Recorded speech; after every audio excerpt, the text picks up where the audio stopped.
So we are discussing Srila Prabhupada books, simple yet deep. Now entire America I am traveling this year. So I went to Boston. Last month I was in Boston. Then Detroit for some time. Omaha, Nebraska. Now I am here. After this I'll be going to Charlotte. You know Charlotte? Everybody knows. Charlotte, Dallas, Houston, LA. Then San Jose. And all these places what I am doing is I am presenting this seminar to inspire people to read Srila Prabhupada books. Now what I am going to tell you in this seminar is how Srila Prabhupada books are unique, are different from many other books we read in the market. There are many books now, many spiritual books, many spiritual institutions, but Prabhupada books are special. And special, why special? First, of course you can see all of us sitting here.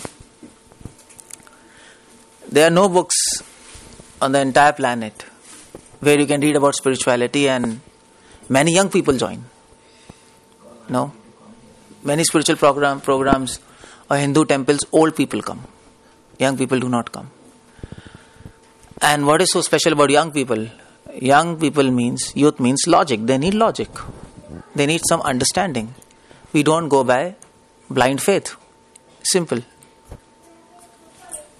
So the point is that Prabhupada books are special. Prabhupada books are special because they are providing us some logic, some structure of spirituality.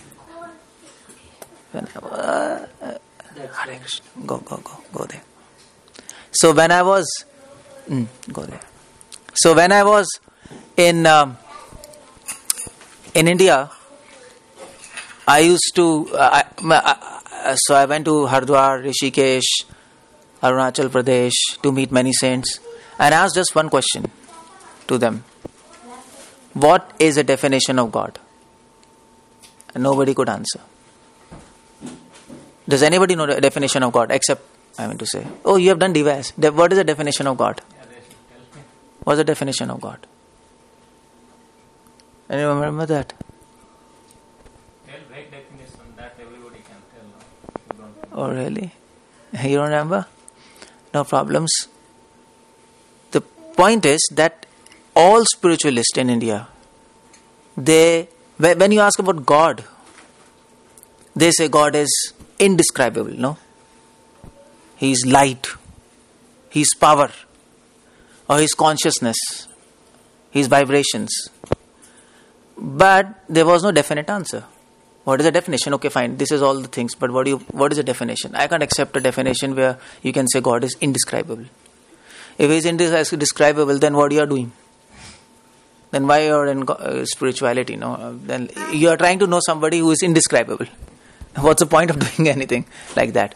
So, but I got definition of God in Prabhupada books. And that's what made me take Krishna Consciousness. Yes, this is convincing. There is a definition of God. So I'll just dive into the topic because this topic will take a long time. So, Prabhupada books are simple yet deep. Why I put the seminars in simple yet deep? Because Prabhupada books are simple first. Everybody can understand, no? You all have read Gita, it's so easy, no? To understand. It's so clear, pretty much. Krishna is God. You have to serve Him. You have to chant Hare Krishna. Ho gaya. Cycle of birth, death, disease. Old age, you have heard that? We are trapped in cycle of birth, death, disease, old age. Now, it's simple. At Prabhupada's time, there was one girl, Saraswati. Prabhupada called her, there were some professors in LA. So Srila Prabhupada called all those professors. Can you hold him? Just hold him. Maybe something you have to give him. Some toy you have to give him. Okay, take this. Give him this. So the point is that many philosophers came there and Prabhupada asked them, who is God? And they couldn't answer. Like philosophers saying, we are trying to know God. He, according to this religion, is this religion. Then Prabhupada called one small girl, like this age. maybe not, he's too small like this age. So, and asked that small girl, her name was Saraswati, what is definition of God? Who is God? She told Krishna is Supreme Personality of Godhead. And Prabhupada told, see, you foolish people, to philosophers. They were like from universities. And Prabhupada told, see, you pass as big philosophers, as theologians, and you don't know who is God. And this small child can tell you who is God. Now, who is better, you or you? After so much philosophy, you can't even understand who is God. And this child knows. So that is the beauty of Prabhupada books. By reading Prabhupada books, you can debate with any scholar of this world. Any scholar. Any scholar you can debate. So that's why I put it as simple. It is simple. Everybody can understand. But what about deep? They are deep. Many people read Prabhupada books, but that is deep. Deep. I am going to show you the deep part of the books. Simple part people know. No? Deep part. Why I am calling it as deep? Because there are many things in Srila Prabhupada books which, if we read those books properly, they are not only for beginners, they are for advanced devotees also. Everything is there in Srila Prabhupada books. Everything. From ABC to XYZ. From small basic fundamentals, process how to do devotional service, to higher realizations. Because many people, they come to ISKCON, they read books of Prabhupada, and they say they are too simple. Like, have you read Bhagavad Gita, all of you? You have read, no? Page after page you will find Krishna is God. You are trapped in cycle of birth, that this is old age. And that's all you find, again and again, no? So it seems Prabhupada is repeating things. No? Again, repetition, Krishna is God, cycle of birth, that is old age. We have to chant Hare Krishna, that's all, pretty much. Any book you read, that is a message. So many people who read Prabhupada books, they say, okay, Prabhupada books are very simple. We need to read other books, other institutions, other spiritual gurus, try to understand that. But that's not the case. I'm going to show you the deep part here today. Yeah. It's deep. So, I think I have to focus on me. There are many things going around. Just focus on me, because I'm going to tell you something which nobody is talking now. And I'm going to tell you this to inspire you to dive into Prabhupada books. So don't just read these books. Dive into them. We are not here to just read some sentences. We are here to put them into practice, into a life. Otherwise, what's the point? You can read some book and okay, finish.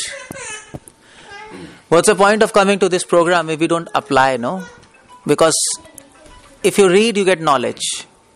But if you apply, you get wisdom. If you read, you get information. But if you apply, you get realization. There's a difference between these two. So I'm going to show you some things here, which will be, for devotees it will be eye-opener. For beginners, it will be inspiring. Okay, so Srila Prabhupada, he has written in his books he has written. He noted a trend in his ISKCON. Prabhupada was from 1966, 65 to 77. Everybody knows at that time, Prabhupada was writing books. He wrote Bhagavad Gita, Srimad Bhagavatam. You have heard these names? You knew. Chaitanya Charitamrita. And Prabhupada was noting in his book some trend that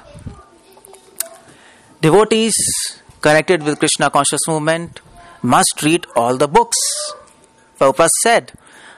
Otherwise, after some time, they will simply eat, sleep and fall down from their position. They will miss the opportunity to attain eternal, blissful life of transcendental pleasure. This Chaitanya Charitamrita, 25th chapter, 278 verse. Prabhupada noted a trend that devotees are not reading books. And that trend continues even today. How many of you have read Prabhupada? I just ask you. You are new, no problem. But you have read Bhagavad Gita. What about small books of Prabhupada? What about that? You have seen small books? Elevation to Krishna Consciousness, Matchless Gift, Science of Self-Realization. Have you read all those books? Have you read? Have you read? Okay, good. Yeah, some of them. Okay, good. But those small books are not small. And big books are not big. Small books are enough to actually understand entire Krishna consciousness. Prabhupada has written many things in those books. So Prabhupada says, Chaitanya Charitamrita, Bhagavatam, Bhagavad Gita and others. Prabhupada mentions others. Others means small books. You have to read small books. Start with small books. Small books are spiritual windows which will help you enter Bhagavad Gita. Not the knowledge of Bhagavad Gita, but the spirit of Bhagavad Gita. These are two different things. Not just the content of Bhagavad Gita, but the mood of Bhagavad Gita. When Krishna is speaking Bhagavad Gita, he is having some mood, isn't it? When you speak to somebody, you don't just speak, go there, come here, no. You have some mood, no. Either you can speak in some angry mood, go there. Or you can tell, come here, like that, no. You can speak in some pleasing way, please go there. Or you can speak in some romantic way, come here. Some girlfriend to boyfriend. It makes a difference. Mood and intent, they are two different things behind the content. So, if we read, Prabhupada means that people are not reading books, and that is why devotees are not getting the mood of the author of Srila Prabhupada and mood of Krishna. Krishna is having some mood behind his. When he is speaking Bhagavad Gita, he wants to convey something, some urgent message. And that message is developed by 18 chapters and 700 verses, no? There's one theme, no? There has to be got some theme. If you're talking to some person for 4 hours, you can keep on talking. But then at the end, he will say, okay, so what's the point of it? No? Okay, so he'll say, okay, the point of this is blah, blah, blah. So Prabhupada noted people are not reading. So please read books. At that time, people were not reading. After 10 years, people were not reading. After 30 years, people were not reading. And now it's almost 30, 40 years, 45 years, still devotees are not reading Prabhupada books. If you don't read, what will happen? Simply eat. Eat what? Prasad. You can eat prasad. Eating is not bad, it's good. You should eat as much prasad as you want. But simply eating prasad is not the point, no? We are not coming here to eat, no? Obviously, nobody is coming. You are all coming to learn. Is it? Definitely. So, but they'll simply eat, and then after eating, what happens? Of course, you sleep. You waste your time sleeping. Well, of course, sleep is necessary, but... And fall down. You understand what's the meaning of fall down? You understand what fall down means? Or what do you mean by fall down? Tell me. From one level to other level. Which level to which level? Yeah, explain. To what level? Low down the Illusion. it will be more into the material world. What's the clear answer? What do you mean by fall down? Regulations. Okay, good. Fall down means practically to stop following the rules and regulations of devotion, no? That's fall down, no? Is it? That's some practical answer. Prabhupada books are special. First speciality is they're practical. They're practical. Prabhupada always gives practical answers. Not some hi-fi. Like if you see TV, there are so many gurus, spiritual gurus. They'll say, okay, God is great. You can't define God. So how to achieve God? Just think about Him. How to think? You can't define Him. They keep on going, like this. Have my blessing or something. There's some divine light. Okay, fine. We know divine light. So how to achieve that divine light? What to do? Nothing. Give me money. That's the best thing you can do. That's how you get divine light, no? So that's how things are going. Nobody has any practical answer. What is God divine light? What is illusion? Maya. Finish. But Prabhupada says, yes, fall down means not following rules and regulations. There's a difference. You are householder devotees. I'm a full-time devotee, no? I'm a brahmachari. So when we fall down, when a brahmachari sannyasi fall down, what he will do? What's his fall down? A sannyasi is considered fall down when? When he marries, no? He's renounced, But now again he enters into Grihastha ashram. That's his fall down. Marriage is not bad, but he has taken a vow and he falls down from his vow. That's bad. That's fall down for sannyasis. They marry, okay. What's fall down for householders? You marry again? What do you do? America, you can do that. No problem. You can have girlfriends and enjoy. So what's fall down for householders? How do you define that? Okay, first thing, not following rules and regulations. What's the first thing which will happen with householders? When you fall down. When you're not reading books, when you're not inspired, you're not coming to this program regularly. We tend to miss, no? Then your inspiration comes down, doubts come. So what's the first fall down? Not attending. Not? Attending meetings. Yes. First fall down is you will leave association of devotees. That's where fall down begins for a householder. Illusion doesn't have to do anything. She'll simply separate you from devotees. Rest you will do yourself for you. Maya doesn't need to destroy you. You're enough to destroy yourself, no? That's it. We are enough. We are so stupid. We don't know what's good for us. So she will just keep you away from good advice. So she will give some doubts. Don't go to program. I don't have time. No time. Or maybe it's boring. So she will make you away from devotees. What's happening with them? They're drunk something or what? Because we know why I'm saying. Because American children are very silent. I've seen. I don't know about them, but Indian. Yeah, that's why. That's why. American children are silent. Okay. Anyway, so yeah. So fall down for householders. First fall down is they will leave association of devotees, and rest you will do yourself for yours. You'll harm yourself. That's all. Okay, so that means fall down. Prabhupada says you'll fall down. So to protect yourself from fall down, what you have to do? You have to chant or read. If you want to choose, what's the thing you will choose? Chant or read? Tell me. Okay, keep this question in mind. I'll come to this question. If you want to, what is more important, chanting or reading? Because we have to. Yeah, it's a good question. Why have to choose? Because generally we don't have time in this fast forward life. So sometimes you have to choose. Sometimes you don't have time. So okay, fine. What should I do? Or maybe focus on what? You may be chanting, you may be reading, but you should focus on what more.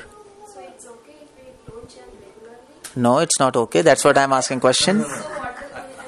Yeah, that's what I'm asking question. What do you choose? Reading books will, like you said, will make you.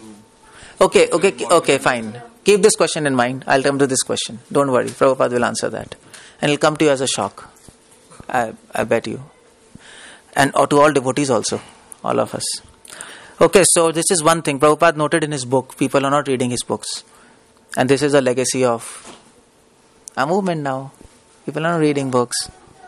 Prabhupada also wrote a letter to Governing Body Commission. Forget about this Governing Body Commission if you don't know.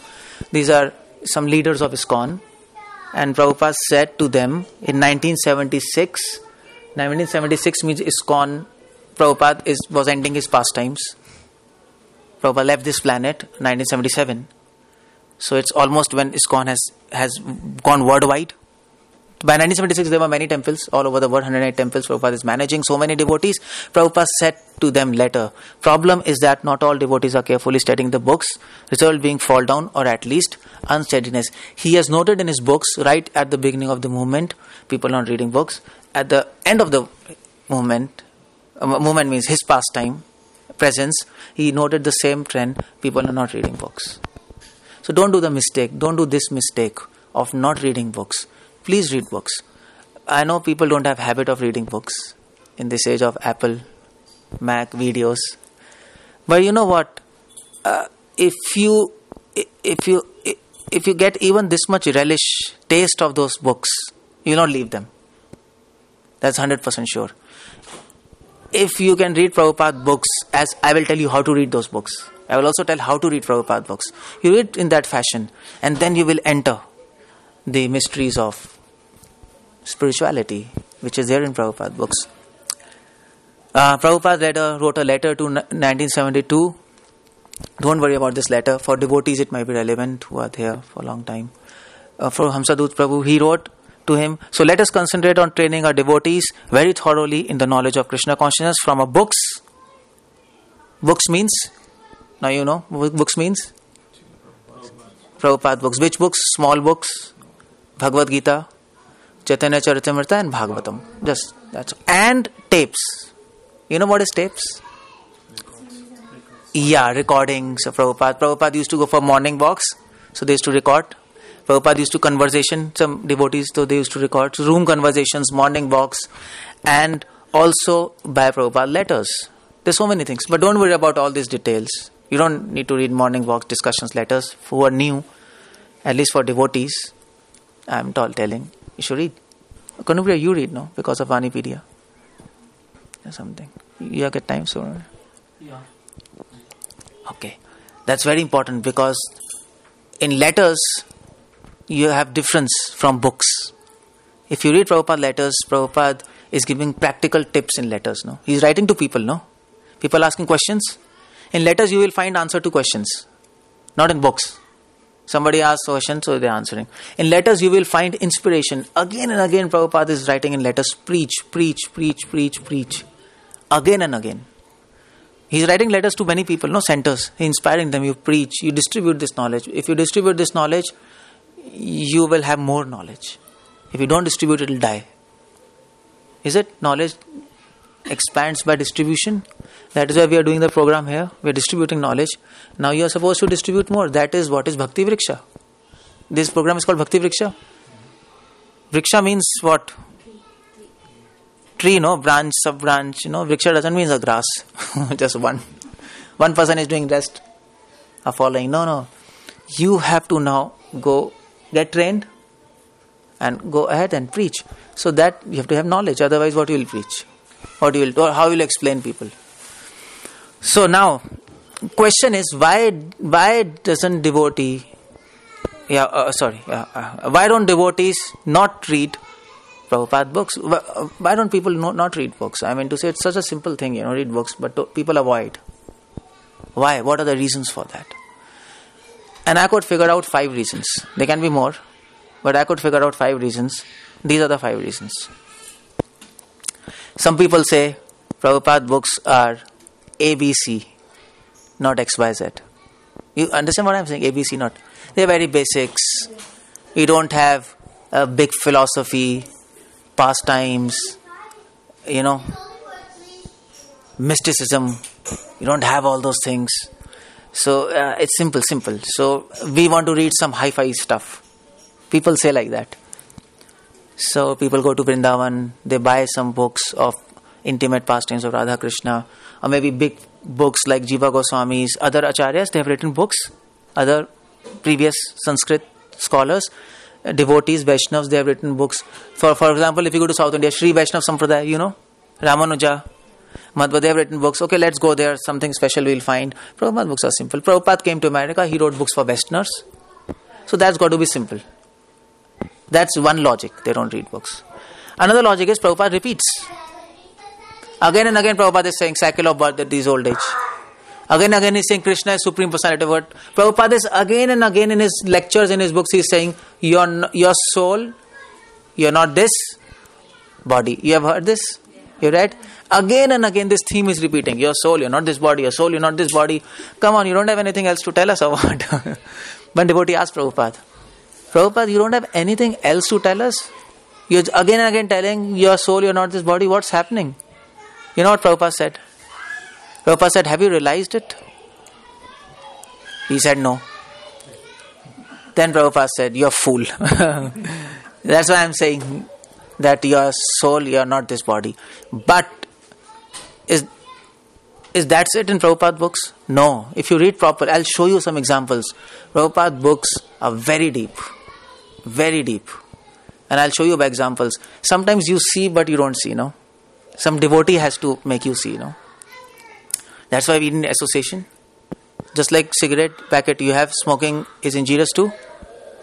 Everybody sees but doesn't see. That's a problem.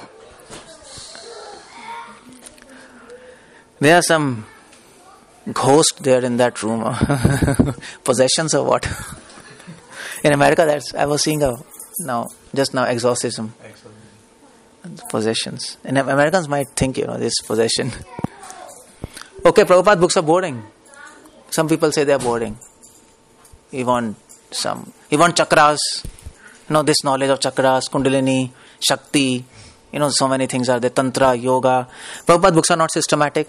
Some people say we read books, but they're not systematic. I mean to say, you'll not find in Prabhupada books point 1, 2, 3, 4, 5. Never, no. You find a purport. You have read Prabhupada books? An explanation, it just keeps on going.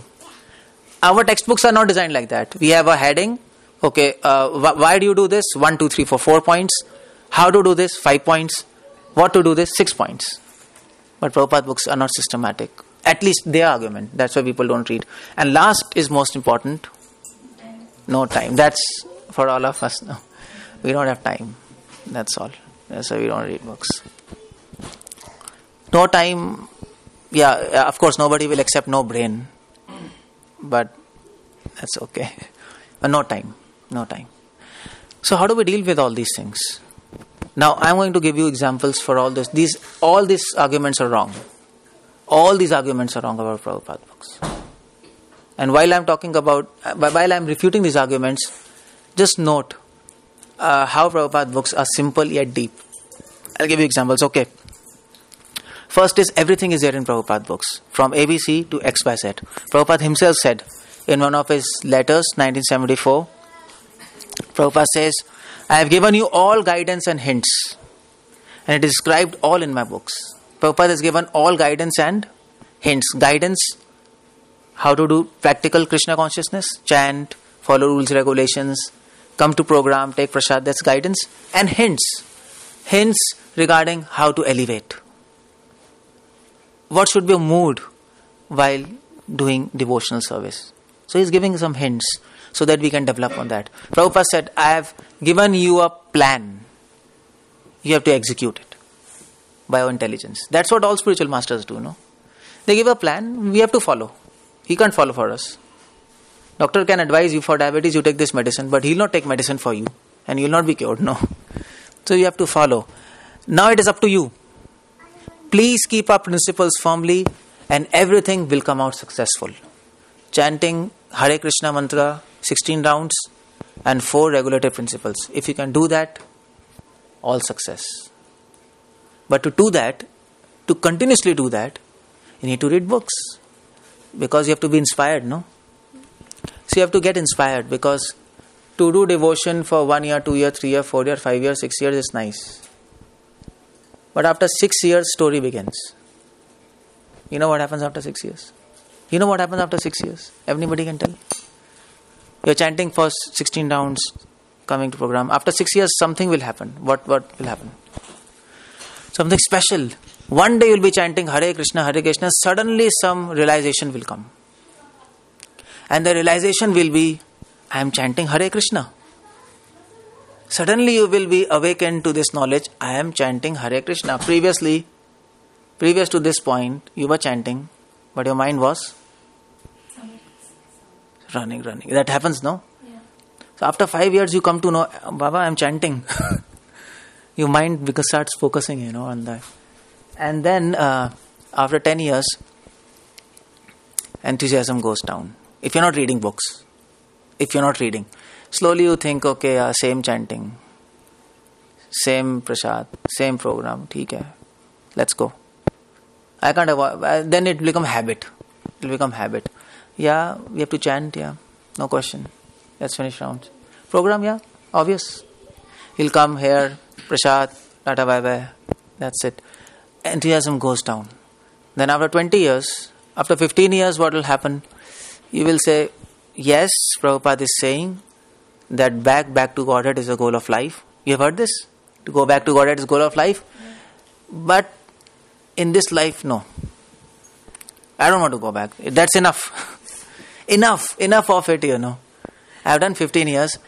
It's beyond my limit. I don't want to go back. That's okay. And after 20 years, you will leave. That happens after 20 years. And I've been in this movement for 20 years. I know what's happening. And I don't want same thing happen to you all.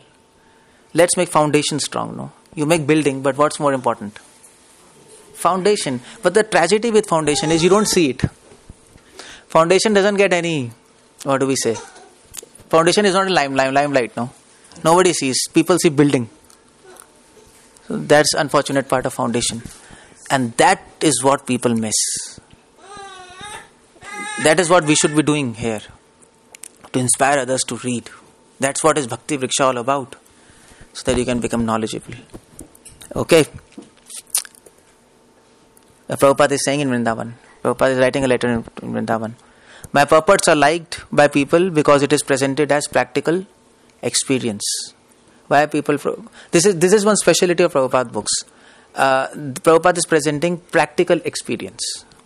Prabhupada has practiced and is experiencing. They are not ordinary. One cannot become unless one is very realized. Prabhupada is himself saying, my books are not ABCD translation. They are not ABCD translation. Now when you read Bhagavad Gita, you also have to focus on the words. Word meaning. You have heard that? Verse and word meaning Prabhupada gives, no? Everybody knows? And then translation and the purport. That word meaning is very important. Prabhupada is giving meaning to every word. And he gives different meanings to different words. Yeah. So different meaning to different words.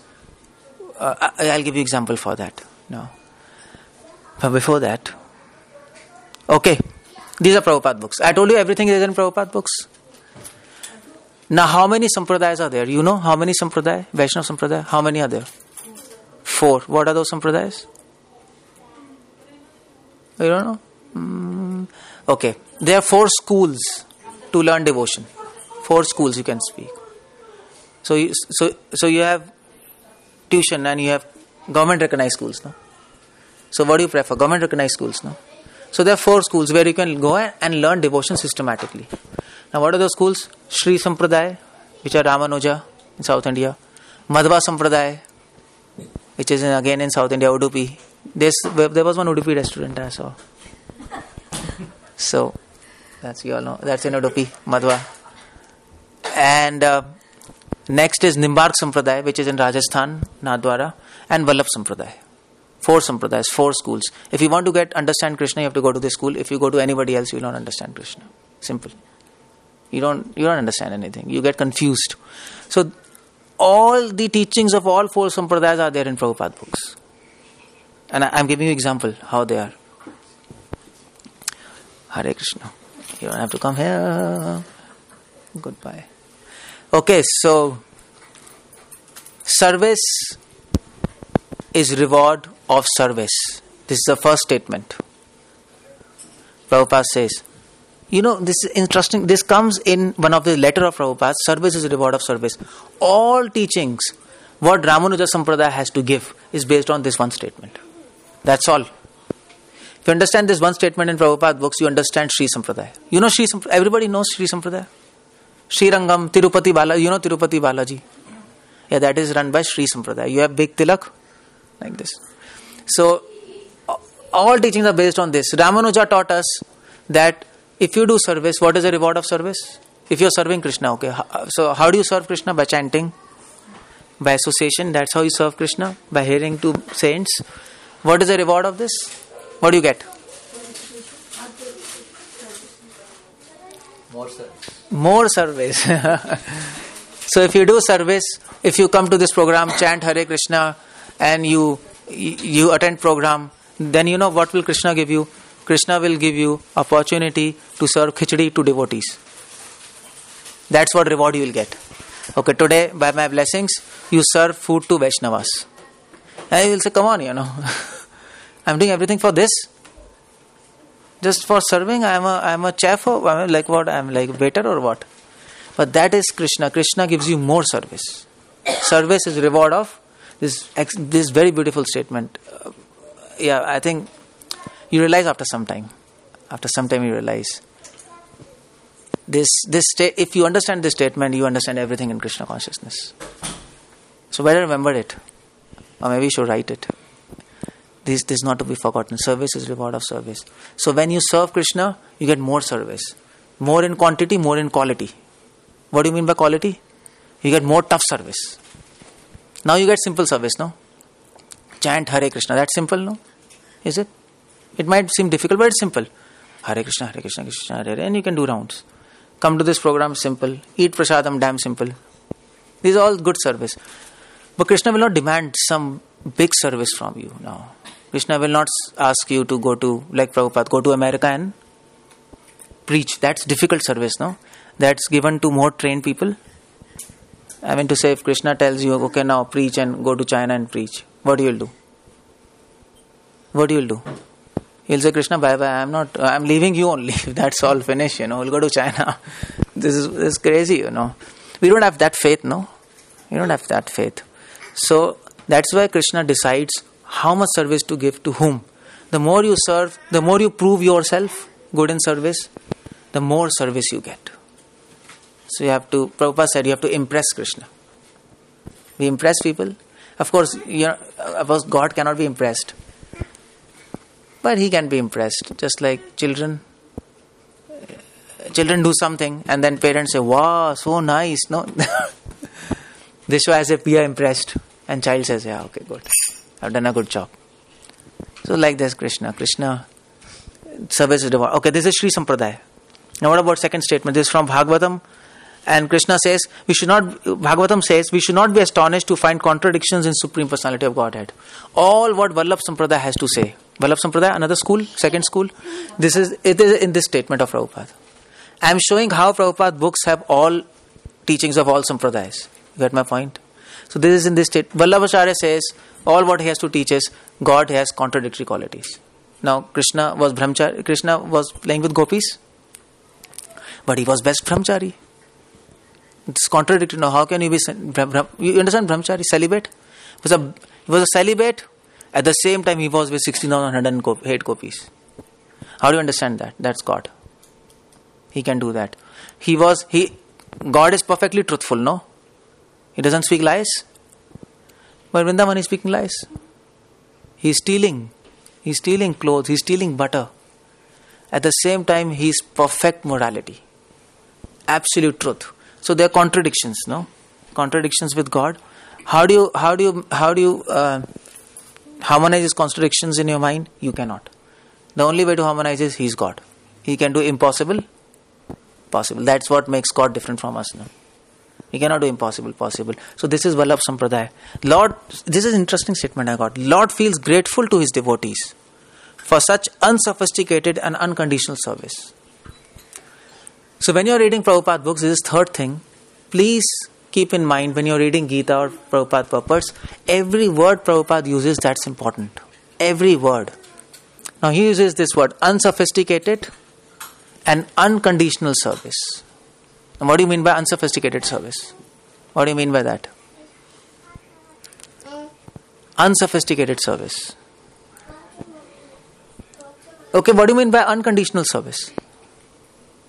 What do you mean by that? Okay, yeah. Unconditional service means without any desire. Unconditional. There should be no condition in service. Now, if you want to serve a boss, company boss, you have a condition. I want money. There's a condition. Anybody who serve, you have a condition. I'll serve you, but you have to give me this. But when you serve Krishna, it should be unconditional. I am serving you. Krishna will ask you, why you are serving me? What will you answer? What should you answer? What should we answer if Krishna asks, why you are serving me? Your answer should be, oh, you don't know the answer? Come on. To get? Krishna's grace. Okay, good. Anything else? Why do you want grace? To stop this cycle of birth. Okay, good. So, you want something from Krishna, hai na? This is conditional, no? I caught you there. Krishna will say, okay, so you're coming to me to stop cycle of birth and death? That's what your business with me? So it's not really unconditional. How do you make it unconditional? Why are you serving Him? If he asks you, why do you want to serve me? He'll ask some questions, definitely. He's not foolish, no. He's not dumb. So you're serving. Why do you want to serve him? Okay, why do you want to serve him? That's my question.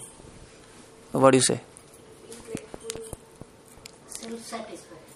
So you want something from Krishna, no? So you want to do some. So you want to do some business. But then that is condition. You want self-satisfaction. That's condition. You're putting a condition on Krishna. If you don't give me self-satisfaction, I'll not serve you. No, that's the point, no? So he will like that, no? Huh? He likes everybody to come back to him. Okay. Okay, so yeah, so what's the answer? Yeah, what's the exact answer? Yeah. Okay, fine. To take back to a lotus feet. Well, To make Krishna happy. okay. This is the answer, no? What is devotion? Please Krishna, no? Why do you forget this? Not please ourselves. Devotion has nothing to do with yourself. Who is a good servant? There are three kinds of servants. In Ramayana it is said, three kinds of servants. The lowest servant is, if you ask him to do some service, and if he is capable to do service, still he will not do. That's the lowest. He should be capable, I mean to say. And little higher, the middle class servant is, if you ask him to do something, and if he is capable, he'll do it. But after service is finished, he'll sit. Nothing doing more. But Hanuman is the best servant. That's in Ramayana. Because Ram asked him some service, he did it, but he did more than that. Ram asked him to get the news of Sita from Lanka, is it? So what Hanuman did? He went to Lanka, he got news of Sita, but not only got news of Sita, he also terrorized Lanka. You have to see me, don't see him. See me. Let him do. Mind control. You have to get mind control. If you can't control mind now, then you will not be able to control your mind in chanting. Just let him do. He is like a material word. Let it go on. This is a spiritual word. Let material word go on. Anyway, I'm joking. So the point is, Hanuman went to Lanka. He not only got information of Sita, he also terrorized Lanka. He burned Lanka.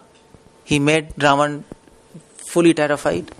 And then he came back to Ram, and then he informed everything. Ram was very happy. Ram told, see, you did more than what I expected.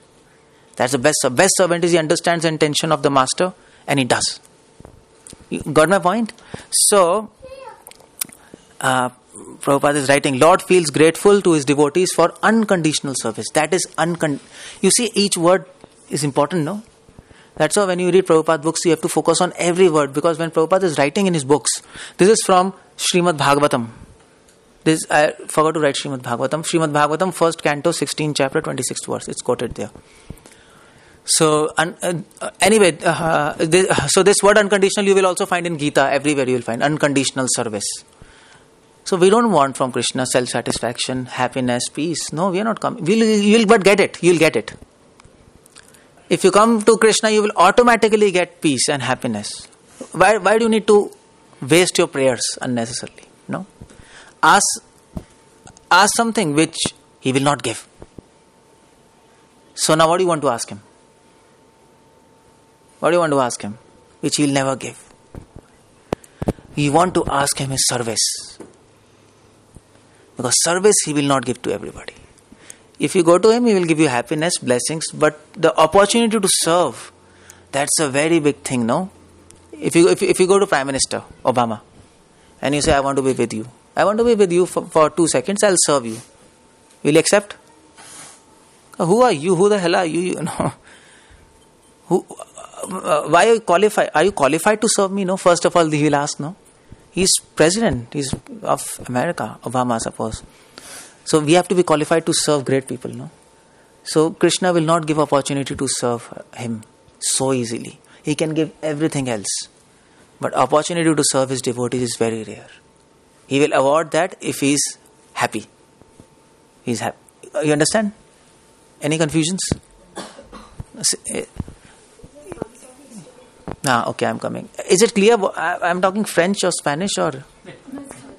Yeah, it's becoming clear, no? Like Because this is little complicated, but I'm bringing it down. So now, what is the meaning of unsophisticated? Prabhupada adds this word here, which he never adds. He generally doesn't add this word, but he adds here in this statement. That's why I got this statement. This is what Vallabha Sampradaya has to say. Unsophisticated. So you know this word sophisticated, from where it is coming? It is coming from Greek word sophistry. It's coming from Greek word sophistry. Sophistry was a word in Greece which Greeks used to practice, which in simple terms means cheating. And anybody used to, that is in Greek word, they used to teach the art of cheating. That was a coaching given to people, art of cheating. Because at that time people were doing business, no? People were doing businesses, export, import. There was so much, at that time profession was business, most of them. So, yeah, you should know how to cheat in business, no? Otherwise, how do you do business? Business means cheating. Some amount of cheating is required to be expert. So, sophistry means cheating. And modern word, this word became what? So from sophistry it became sophisticated. But this sophisticated word, it was now used for corporate people. Corporate people. You know, Kanupriya, you can take this, stand on behind, and then keep him jumping up and down. Something you know how to do. You can sit there. You want to sit there. Give him some toy there, he'll just go in that kitchen and come back. So sophisticated means, now sophisticated word is used for whom? Corporate word. Because what corporate word is it teaching us? Cheating, no? Simple terms. You are trained to cheat. That's corporate word, no? Big people are cheating you. They're cheating you, no? They're paying you some dollars, but they're extracting 10 times more than you. They're cheating you. You can earn the same thing if you want, but you will not. They were like no? They earned, you know what they did? They thought, my God, these people who are running corporate sector, they thought, well, I'm working, so I'm getting this much pay, maybe this much, maybe $5,000 something, and I'm working for that person, and he's giving me $5,000, but he's making $60,000 using me. So why don't I start my own thing?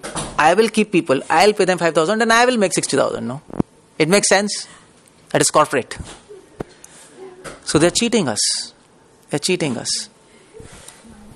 That's all. That is sophisticated. Sophisticated doesn't mean gentleman. Sophisticated means cheater. It seems we are, tie, boot and gentleman. No, it's cheater. It's cheating. That's all. We are all sophisticated people. No? We're all sophisticated. We cheat others, we cheat ourselves. We're cheating ourselves, no? We're cheating ourselves by not doing devotion to God. That's cheating yourself, that's all. You're cheating your soul. No? Soul wants to do devotion to Krishna. Soul wants to love Krishna. But we don't want. So that's why Prabhupada says devotion should be unsophisticated. Should be simple heart. Heart should be simple. Simple means without any cheating propensity. Don't have something in heart and do something. No. Just do for Krishna without any desires. Okay, good. So this is what Vallabhacharya has to say. And Vallabhacharya says, Lord feels grateful to his service, tries to reciprocate it by rendering service. God serves his devotees. This is Vallabhacharya's teaching. When we serve him, we think he's giving us mercy. But he doesn't think he's giving us mercy. What he thinks? He thinks I'm serving my devotees. He's nice, no? He's humble. God is the most humble person, no? He doesn't think I am giving mercy, okay. If you ask Krishna, what are you doing? He'll say, I'm trying to serve my devotees. That is Krishna. So, our Prabhupada book simple? Do you think it's simple? It's very deep, no? It's a very deep and very nice concept. When you can think, God is serving me. God serves his devotees. Then you are always grateful to him for whatever he is doing to you. Whatever he will be doing, he will always protect his devotees, he will always maintain his devotees by his own accord. And at the end of doing everything, he will say, I have not done anything. I was just trying to serve you. Now this kind of person you will not like. Won't you like this kind of person? This is God. This is Krishna. That's why we like him. He has all good qualities. This is Vallabhacharya. And the third statement is third school Madhvacharya. Whatever Madhvacharya has to say, it's in third school. This is third statement. Supreme Personality of Godhead as Super Soul is present in hearts of demigods. Therefore urges through demigods to fulfill desire of living entities. But both demigod and living entity are dependent, and God is independent. So anyway, how many people know Madhvacharya? You know, Madhvacharya's photograph it's like this. He holds his two fingers to show that God is independent and we are dependent. If you think about it, this is what is word about. We all dependent on something, is it? You're dependent on our parents, or you're dependent on money, or you're dependent on, for your happiness, you're dependent on gadgets. We're dependent, no? If I snatch Apple, all Facebook, WhatsApp, you'll die in 2 days. 100%. You all will die. Without food you can live, but without gadgets, nobody can live. So our happiness is dependent on machines. If I snatch machines, you're gone. Our happiness is dependent on friends. If you snatch friends, you're gone. Our happiness is dependent on wife, children. If you snatch them, you're gone. But Krishna's happiness is not dependent on anything. He is independent. He is self-satisfied. He is full of happiness. And that is why devotees who come in contact with Krishna, they also become independent. Why? Because they're dependent on God. They get all satisfaction from him. This is Madhva Sampradaya. And last is Nimbhak Sampradaya. Nimbhak Sampradaya is this nice statement from Prabhupada's small book. I was telling small books are not small. Now, just keep a track on this statement. Prabhupada says, part of spiritual pleasure experienced in Vaikuntha is pleasure of dancing. There is also young girls and young boys. It's gone. There are also young girls and young boys in Vaikuntha. Young girls and young boys dancing. So, is this simple statement or deep statement? It's very deep. What do you do? Young boys and young girls dancing in Vaikuntha. What do you mean by that? This seems some girlfriends and boyfriends? Or what? So it's a deep statement. This is what Nimbhak Sampradaya has to tell us. Nimbarka school, fourth school, whatever has to tell us, it's in one statement. That our ultimate goal is to understand the dance of Radha and... So you have heard about Ras Leela? You have heard Ras Leela? Krishna dancing with gopis. Now people criticize that, no? Oh, Krishna is having so many girlfriends. Why can't we have 2 girlfriends? वो क्या कहते हैं? वो करे तो लीला, हम करे तो कैरेक्टर ढीला. कैरेक्टर ढीला हो. ये ऐसा लोग कहते हैं. They criticize him, but they are foolish. They don't understand. Dance of Krishna is not ordinary. If you understand the dance, your life is perfect. But not now. You can understand that, because whatever is going there, it is all to do with service.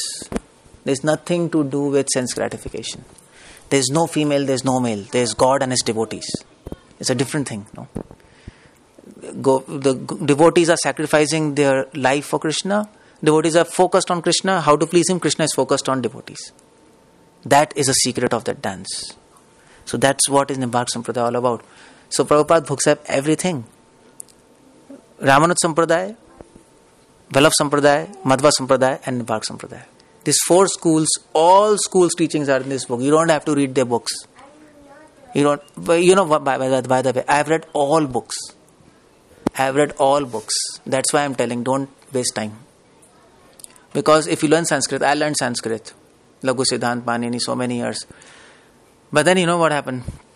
I learned Sanskrit. Like before learning Sanskrit, I read Prabhupada books. Okay. Serve Krishna, no? And after learning Sanskrit, I read the same statement. Was that? Yeah, in Sanskrit I read. Okay. Prapannasmi. Serve Krishna. It doesn't make any difference. You have to serve him now. Whether Sanskrit or no Sanskrit. If you learn Sanskrit, good. If you can. It's good, but it's additional thing. Don't waste time in that before understanding these books, before applying in your life. It takes time to learn Sanskrit. I read Sanskrit, and then I read all books of Ramanuja Sampradaya. Ramanuja has written many books. He has written Sri Bhashya, Vedant Sangreh, Sharanagati Kadyam. Sri Sampradaya, we have Acharya Vedant Deshika, and he has written Tattva Rahasya. And then we have Pillai Lokacharya. I read his books. And Madhva Sampradaya, I read Anubhashya, Mahabharata Tatpar Nirnay, and then commentaries, and then some commentaries of Jaya Tirtha, and then Vadi Raj Vyasa Tirtha's work. And I learned Kannada for that little bit. I can read, but I cannot speak. I can understand little Kannada. And then Vallabhacharya Sampradayas, I read his books, his commentary on Vedanta Sutra, his Shodash Grantha, his commentary on Gita. For that I learned Gujarati to read those books. Nimbak Sampradaya, Mahavani, Keshav Kashmiri, Parijat Saurabh. I read all those books. And then when I read Prabhupada books, I found everything in these books. Everything. That's the beauty of Prabhupada books. Simple yet deep. You have to focus. If you take these books, initially you may not get anything. But I'll tell you how to read. But when you read these books, slowly these books themselves will reveal itself to you. You have to read again and again, no? And any subject it's like that. Any subject. Initially it's difficult, then you read, then you get more depth. So I read all those books. And then I preached to scientists. I've come to America to preach to scientists. That's my goal. To preach science. And that's what program I'm going to present a program in university. There I'm going to talk about science and Gita, something about Gita and science. And so you can come in that program. But that's my job. So then I read science, I read philosophy, Western philosophy, Indian philosophy, Nyaya, Shiksha, Kalp, Vyakaran, Jyotish, Western philosophy, Ludwig Wittgenstein, Nietzsche, Schopenhauer. You can count. After reading all those books, I came back again to Prabhupada books, and I found everything is there. You can imagine. So you don't need to go like this. I caught my nose like this. You can catch like this, straightforward. It is there. It is there right in front of you. And that's what I want to tell people, because generally people do not read so many books now. They don't have the capacity. Everybody doesn't have capacity. I read fast. That's something, some quality in me. I read very fast. I mean to say, people are there who read very fast, who are genius, like savants. You know savants? You know savants? Savant means child prodigy. Genius, who are genius from child. So just like there was a savant in American Harvard. William S. Seedy. You can go on Google and type him. He was a savant. Savant means genius. Genius means extraordinary genius.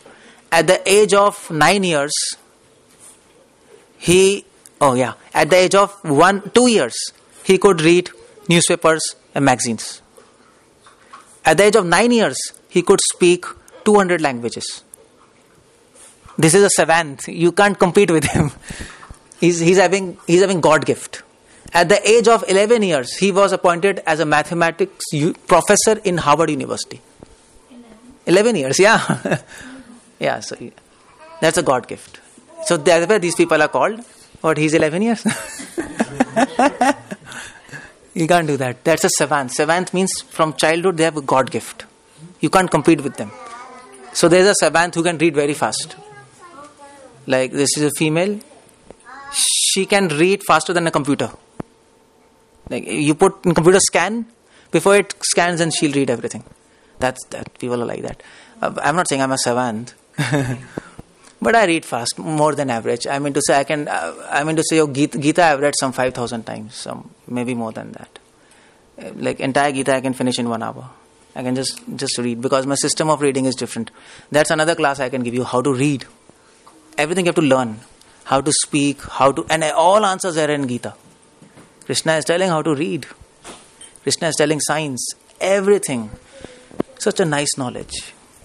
And you have missed that, no? So many years you didn't read all these things. Nobody told you, no? People told you about America, your dream world. What about this? Knowledge. Our culture. which we left back in India. It's our knowledge, isn't it? And we have come here to take their knowledge. This is funny, no? This is, I will call as sacrilege. You understand sacrilege? Sacrilege, you understand?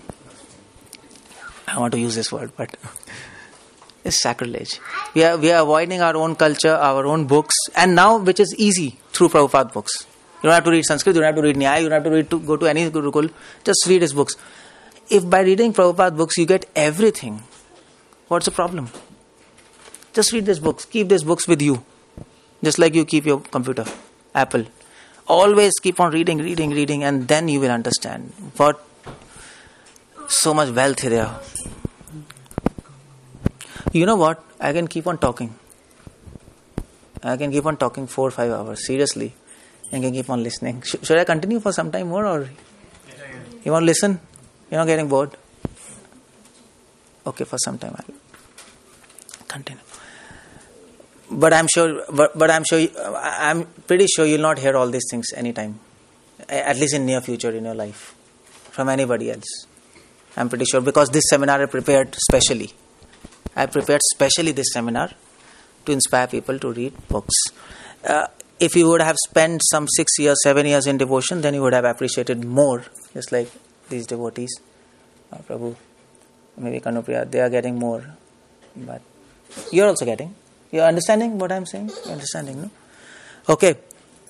This is letter to Hamsadut. Prabhupada says, I'll skip this, forget it. Okay, Prabhupada books have no repetition.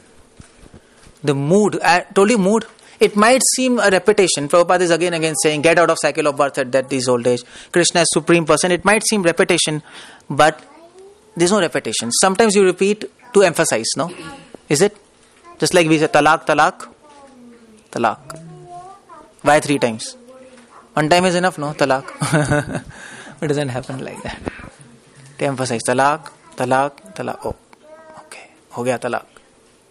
So you have to repeat to emphasize. Now this is one thing. But Prabhupada books are repeating not just to emphasize. There are many things. For example, you see this? This one purport, Prabhupada writes, but that this old age affect this material body but not spiritual body. There is no birth that is old age for spiritual body. So one who attains spiritual body becomes one of the associate of Supreme Personality of Godhead, engages in eternal devotional service, is really liberated. Is there anything special in this statement? How many times have you read Prabhupada is saying birth that this is old age? Have you read this? How many of you have read birth that this is old age? I'm asking you. You have read?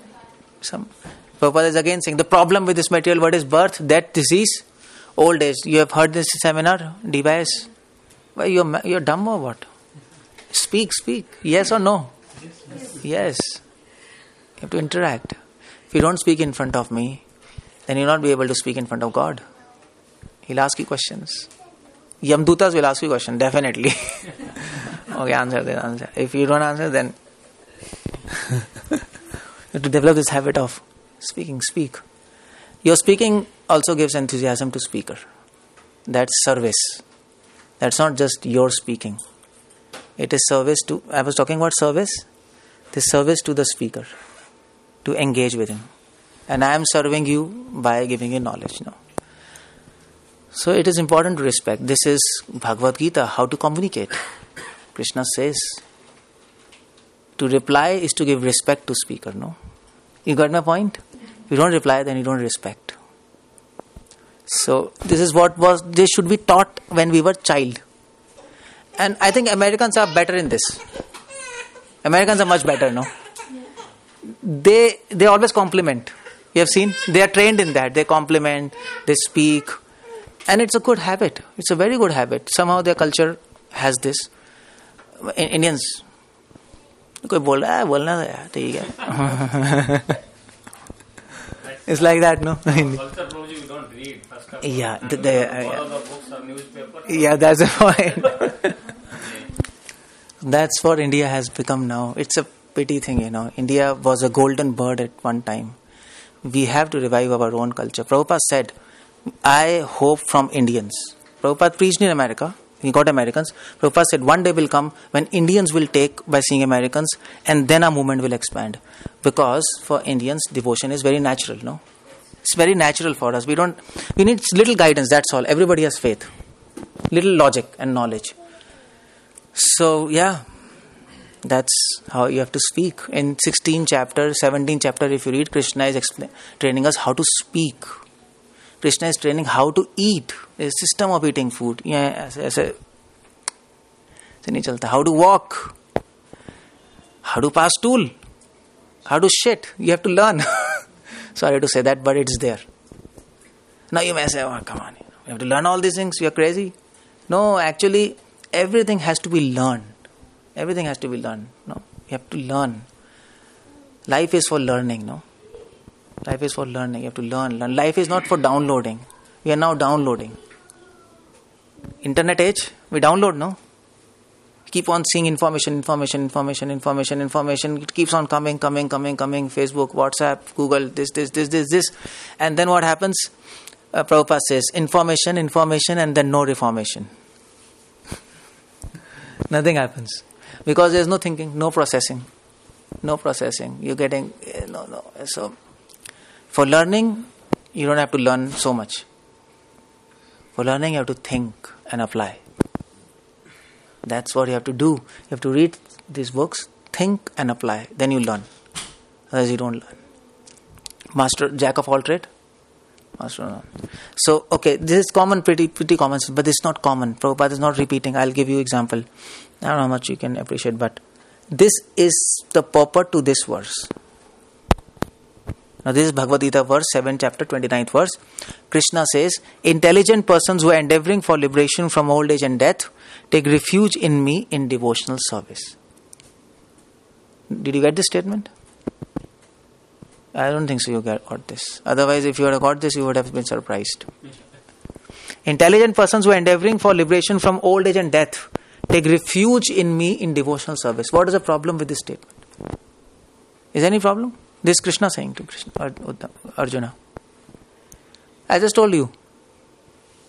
Persons who want freedom from birth, that is old age, they take refuge in me. What is the problem? What kind of service this is?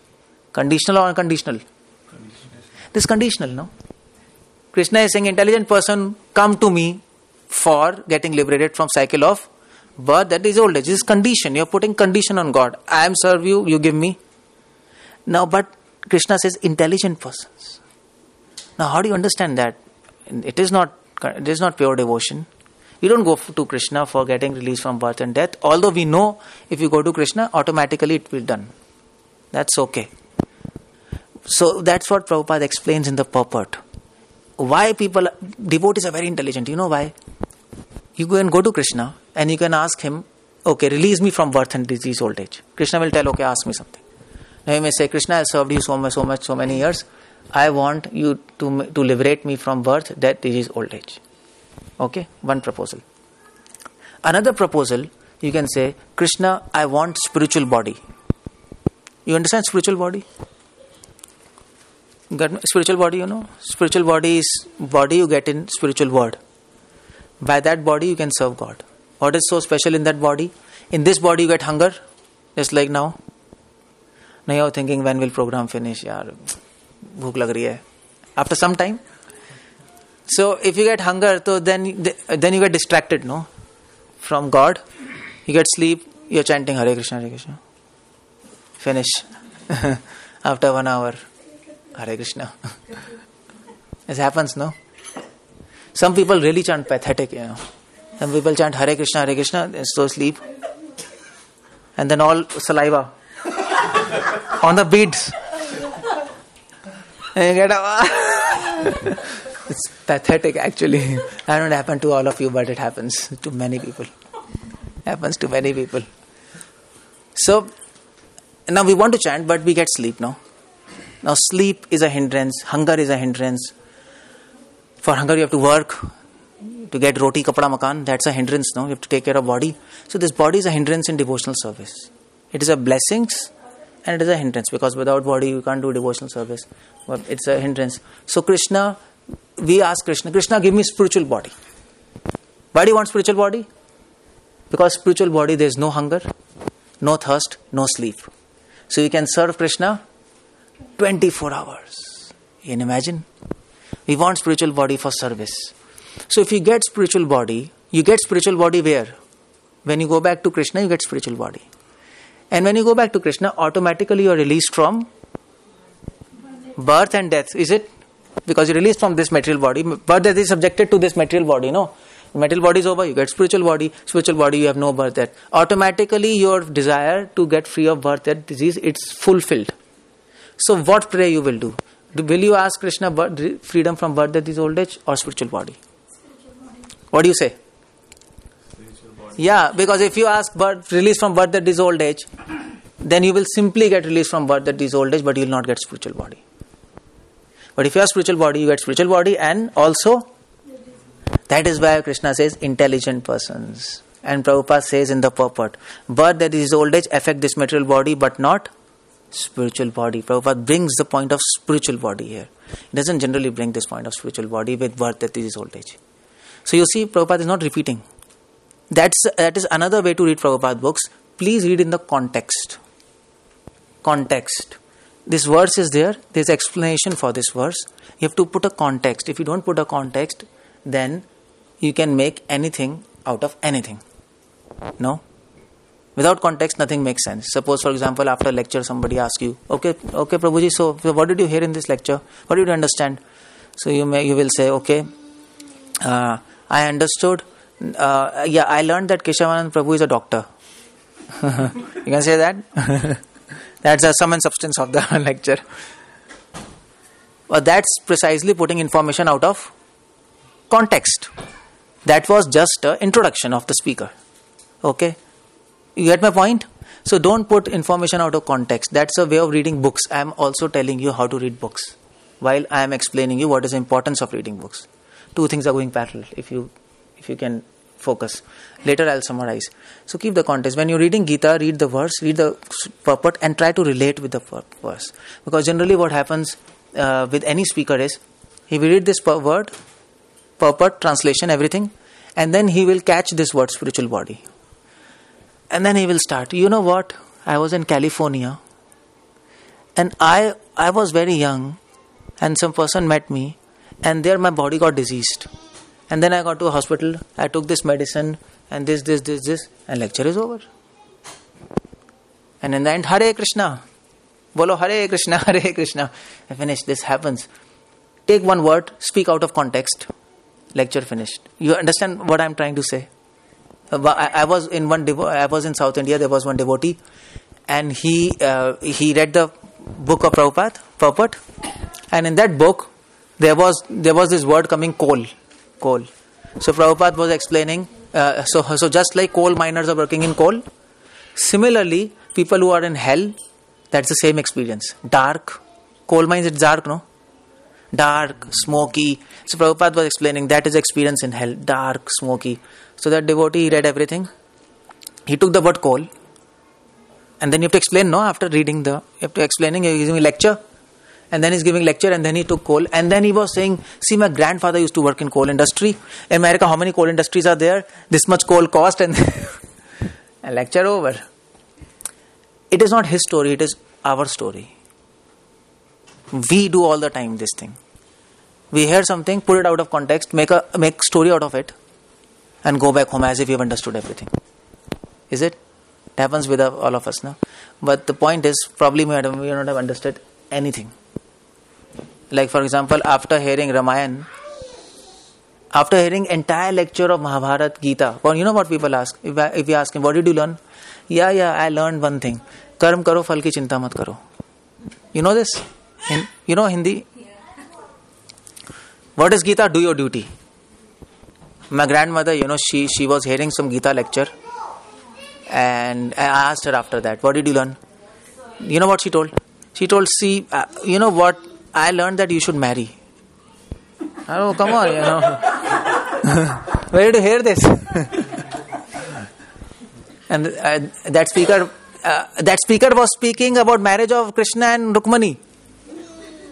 And she took out the word marriage, And she started putting out of context, thinking in her mind, and then she wrote, I told, he didn't speak like that. And he told, I'm pretty sure he spoke that you should marry. I told, come on, he's not after me, that speaker. So don't put out. You can see, put in context. This is how we read books. There has to be a seminar how to read. That's one seminar, but it's not. Anyway, I want to finish also. Okay, so this I'll finish. I'll just leave it. Okay. You read the statement. What's the statement? Concentration of mind upon Krishna, the Supreme, is made possible by prescribed devotional service in 9 different forms. What do you mean by this? You have to serve Krishna in 9 different forms. What are the 9 different forms of service? Shravanam, Kirtanam, Smaranam, Archanam. Okay, good. That's okay. So how many times you have read this in Prabhupada books? Many times, no? Again and again Prabhupada says, hearing, chanting, Shravanam, Kirtanam, 9 form of devotional service Krishna. But Prabhupada books are not repeating. When you read Prabhupada books, there is another tip. Please read fully. Please read the entire statement, the entire story. Otherwise, you will think Prabhupada is repeating. No. After this statement, Prabhupada writes this. But this is some gibberish anyway. Different form. This word which is looking odd. This is Shravanam. Shravanam. Fonts are missing. 9 different forms, of which Shravanam is the first and most important. So that is why I asked you, if you want to choose between hearing and chanting, what do you choose? Hearing. That's more important. You got your answer? If you want to choose between hearing and chanting, what do you choose?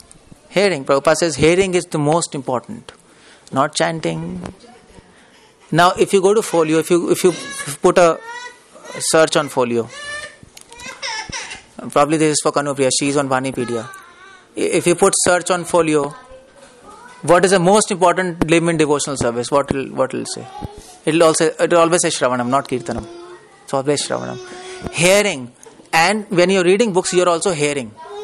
You're hearing to Prabhupada, no? You're hearing to the author. When you're reading the book, that is why, if you want to choose between reading and chanting, what do you choose? Reading or hearing. But out of reading and hearing, what is better? Hearing. Hearing में पकी पका खिचड़ी मिल रही है ना. Reading में आप कहाँ से निकालोगे? Always choose hearing and reading. Why? Because if you hear and read, chanting will automatically you will do. What you will hear? What devotee will say? Chant. That's the end point, no? If you hear and read, automatically you will chant. But if you simply keep on chanting, don't hear and read, your chanting will also come down. You understand? That is why Prabhupada says hearing is most important. That's why we are hearing here. We are trying to hear. We are trying to enthuse ourselves, inspire ourselves. Read and hear. Always read and hear. I'll just finish here now, quickly. This is one statement of Prabhupada. Prabhupada is not repeating.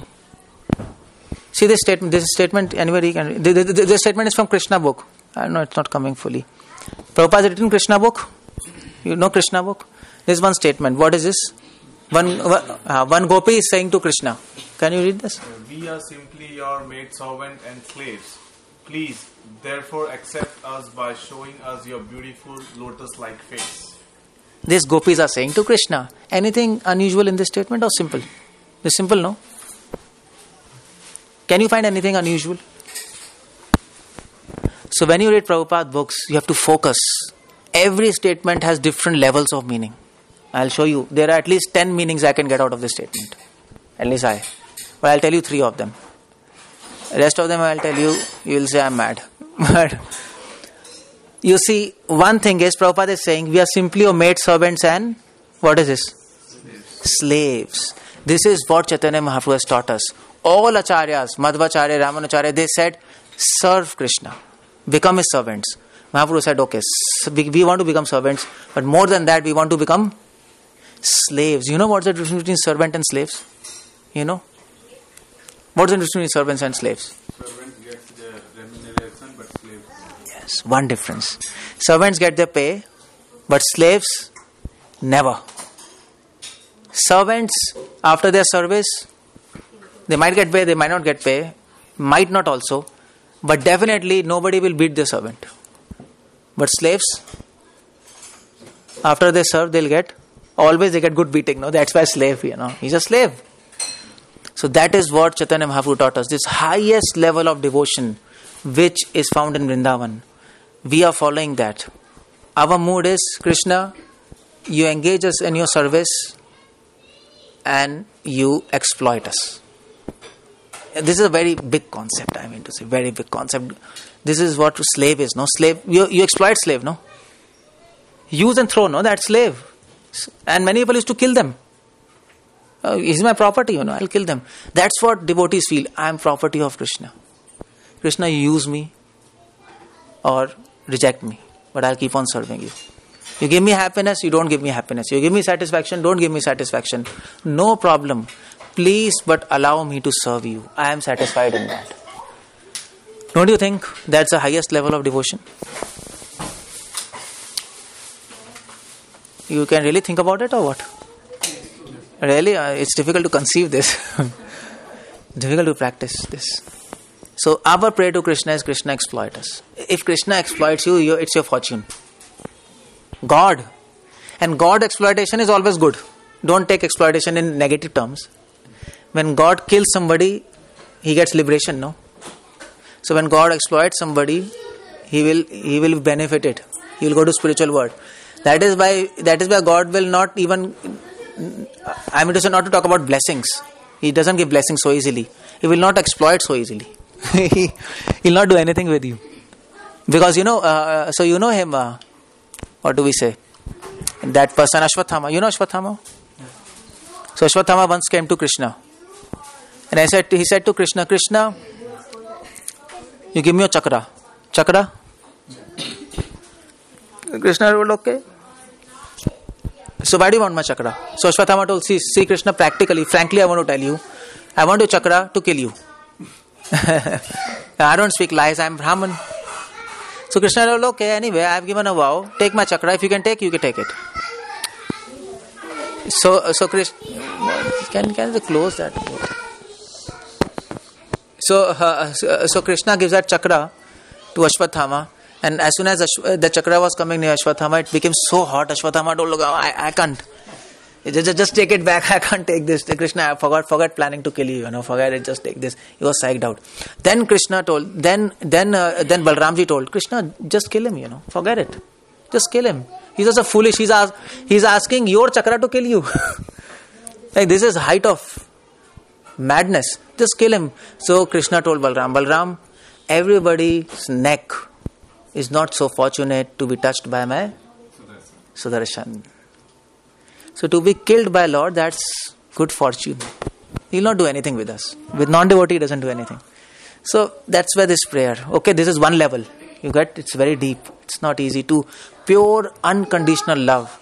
Just like lover and beloved. You sacrifice. If you sacrifice for Krishna, Krishna will sacrifice you for you. If you give 24 hours to him, he will give 24 hours. 24 hours, I don't mean you leave your job. It should be in your mind. Your mind should be trained like that. And Gopi says, accept us by showing your beautiful face. Now what do you mean by this? Accept us by showing your beautiful face. Anybody can get anything out of it? Accept us by showing your beautiful face. It's so nice, no? Now if you want to get something out of it, please don't concentrate on lotus-like face. That's not the word you want to concentrate here. Not beautiful. So Krishna is saying, is anybody a savant here or a genius? What Prabhupada? I am training you how to read Prabhupada books. Every sentence you have to think. Read one sentence, go out in park, think. Because these are spiritual books. Spiritual books are coming from spiritual word. Spiritual word means infinite meanings. No, Krishna is God. He's infinite. You have infinite meanings. So Gopi says, accept us by showing your beautiful face. That means Gopis are praying to Krishna. Krishna, please accept us as your servant. Is it? So as a devotee, what's our prayer? Krishna, please accept us. No? Accept my service. But we need some evidence for that, isn't it? I mean to say, like your offering. Now, how do you know Krishna has accepted your offering? How do you know that? How do you know? Same thing will come out. Not even a single pinch of salt will be less, no? Same thing. Now we need some evidence, I mean to say. We have faith, but we need some evidence for that. Now what is that evidence? Just keep it, yeah. Keep it quickly, yeah. Otherwise I'm getting disturbed. Okay, keep it here. And maybe you can chant prayers from there. That's okay. Without bell. You don't ring bell when there's a lecture. Just close your eyes, meditate. That's the system to chant. Seriously, offering has to be done like that. Offering, ting ting ting. No. Offering has to be done. I'm just telling. Offering when you say Hare mantras, all mantras, you know mantras, no? After mantras you sit and meditate how Krishna is taking your food. You have to pray to him. Please accept this offering. He'll not accept like that. You have to really pray, Krishna, please accept this. It is my humble offering, no? But the point is we need some evidence. Now he's not going to give us evidence, no, like that. He's not going to give us evidence like that. But Gopi is saying, Krishna, give me some evidence. Krishna says, okay, what evidence you want that I have accepted to you? Accepted you. If somebody accepts us, what he will do? Just like he is doing. He's coming to meet me, no? So if anybody accepts you, he'll come to meet you, no? Isn't it? If you tell your girlfriend, so my girlfriend, do you accept me as your boyfriend? She will say, okay, come tonight. That's the answer, no? This means she has accepted, no? She'll not say, I have accepted you. That's not love. She'll say, okay, so what you are doing tonight? Maybe in American terms. Okay, fine. So, ho gaya, fix ho gaya, sab kuch nahi. What's happening, you know? Like, just leave it. No, pani chodo. Pani chhod do. Pani wahi se. Yeah. अभी पानी यहाँ sir के ऊपर जा रहा है. I'm frankly talking. We are all in ocean of birth and death. We are in ocean, but that's okay. I think we'll keep it. So, when Krishna will accept you, the first thing what he'll do, somebody accepts you, what he does, he comes and meets you, no? Krishna accepts you, what he'll do? He'll come and meet you. That's what gopis are saying. Accept us by, if you want to focus on any word, that's by. By showing us your beautiful face. Krishna, we need evidence that you have accepted us. Krishna says, what evidence? We need evidence. Please show yourself. If you show yourself, we are convinced you have accepted us. You understand? There's a difference. So that's the evidence. We want to see Krishna, not to really see him. We want to see Krishna to get an evidence that he has accepted our service. That's our mood. Anyway. Should I finish here? It's too much, huh? No. Is it? You go ahead. Hare Krishna. We'll put you in anesthesia if you just do like that. Okay. So, anyway. Okay, so Prabhupada books have everything. Oh, sorry. What I was talking, Prabhupada books doesn't repeat. I don't know whether it's relevant to you. Prabhupada translates Karma Yoga as Bhakti Yoga. Have anybody read? If you read Gita, Prabhupada translates Karma Yoga as Bhakti Yoga. If you carefully read. Always he's talking about devotion. He doesn't talk about Karma Yoga and Jnana Yoga. It's everything devotion. So when you read books of Prabhupada, keep focus on words. And Prabhupada explains why he does like that. In his purport, it is missing here. This is yagyas. Therefore, the yagyas are directly aimed at particular demigods mentioned in Vedas. Indirectly, it is practice of Krishna consciousness. Karma yoga means doing yagyas. Why they are like that? You have to sometimes scold them. लातों के भूत बातों से नहीं मारते. कभी-कभी scolding भी जरूरी होती है नहीं. Okay, so by the way, Chanakya Pandit says, below 14 years you should scold children. After 14 years they are adult. Never scold them. Otherwise they'll beat you. I don't know. So below 14 years, Tadan, you understand? You have to scold them. You have to always scold them, because if you don't scold children, they'll get out of control. So, yeah. So, mother does the job of loving, father does the job of scolding. That's father's job. Father should not love much. If father starts loving, then child will get spoiled. So, it's like a company, no? In every company, you have human resource department. So boss will say, you're fired, this, then human resource department come. No problem, everything will become all right. Somebody is to console you, no? And that's what is Dharma Shastra teaching us. In olden days it was like that. No, father was very strict. But fathers were and females were super soft for the kid. So he used to get both. Okay, so Prabhupada says, Karma Yoga means doing yajnas. Now Prabhupada translates Karma Yoga as Bhakti Yoga, because Karma Yoga is indirectly practice of Bhakti. You know by what previously people used to do Karma Yoga? They used to do yajnas, and yajnas for demigods. Morning, evening. Now also South India they do Sandhya Vandhanam and all those. Now there is a Vedic system to do for demigods. Why? Because demigods, they train us how to serve God. Now there was an example of Chandidas. There was a devotee Chandidas. He was worshipping Chandi. You know Chandi? Kali. He was worshipping Kali. So he was pure worshipper, unconditional service for Kali. He didn't he was not asking anything, and he was so happy serving Kali. After many years of serving Kali, he asked one question to Kali. Kali, please give me moksha. Chandi, moksha, liberation. Please give me liberation. He asked Chandi. Chandi told, well, I cannot give. Only Krishna can give. And Chandidas, he said, why didn't you tell me on the first day? I wasted my time. If you can't give moksha, then you would have told, I would have got to Krishna, and you didn't tell me on first day. I wasted 40 years of my life serving you, and you can't give. What the hell? Then Chandi told to Chandidas, you never asked me. You assumed that I can give liberation. You assumed by hearing from people that Kali can give liberation, but today you're asking me, I'm telling you frankly. But no problem, don't be worried, because I have trained you all the years how to serve God. The amount of intensity and purity you are serving me, same you put for Krishna. No problem. Now we have to learn things, no? But he didn't have to learn, because he already served Chandi. She trained him like that. You get my point? So Karma Yoga is indirectly practice of Bhakti. You get my point? That is why many people do demigod worship. Okay, fine. So that is indirect way to go to God. They do worship of demigods. Then after some time they meet some saints, or maybe demigod says, I can't give you moksha, if he's lucky. And then he directs him to Krishna.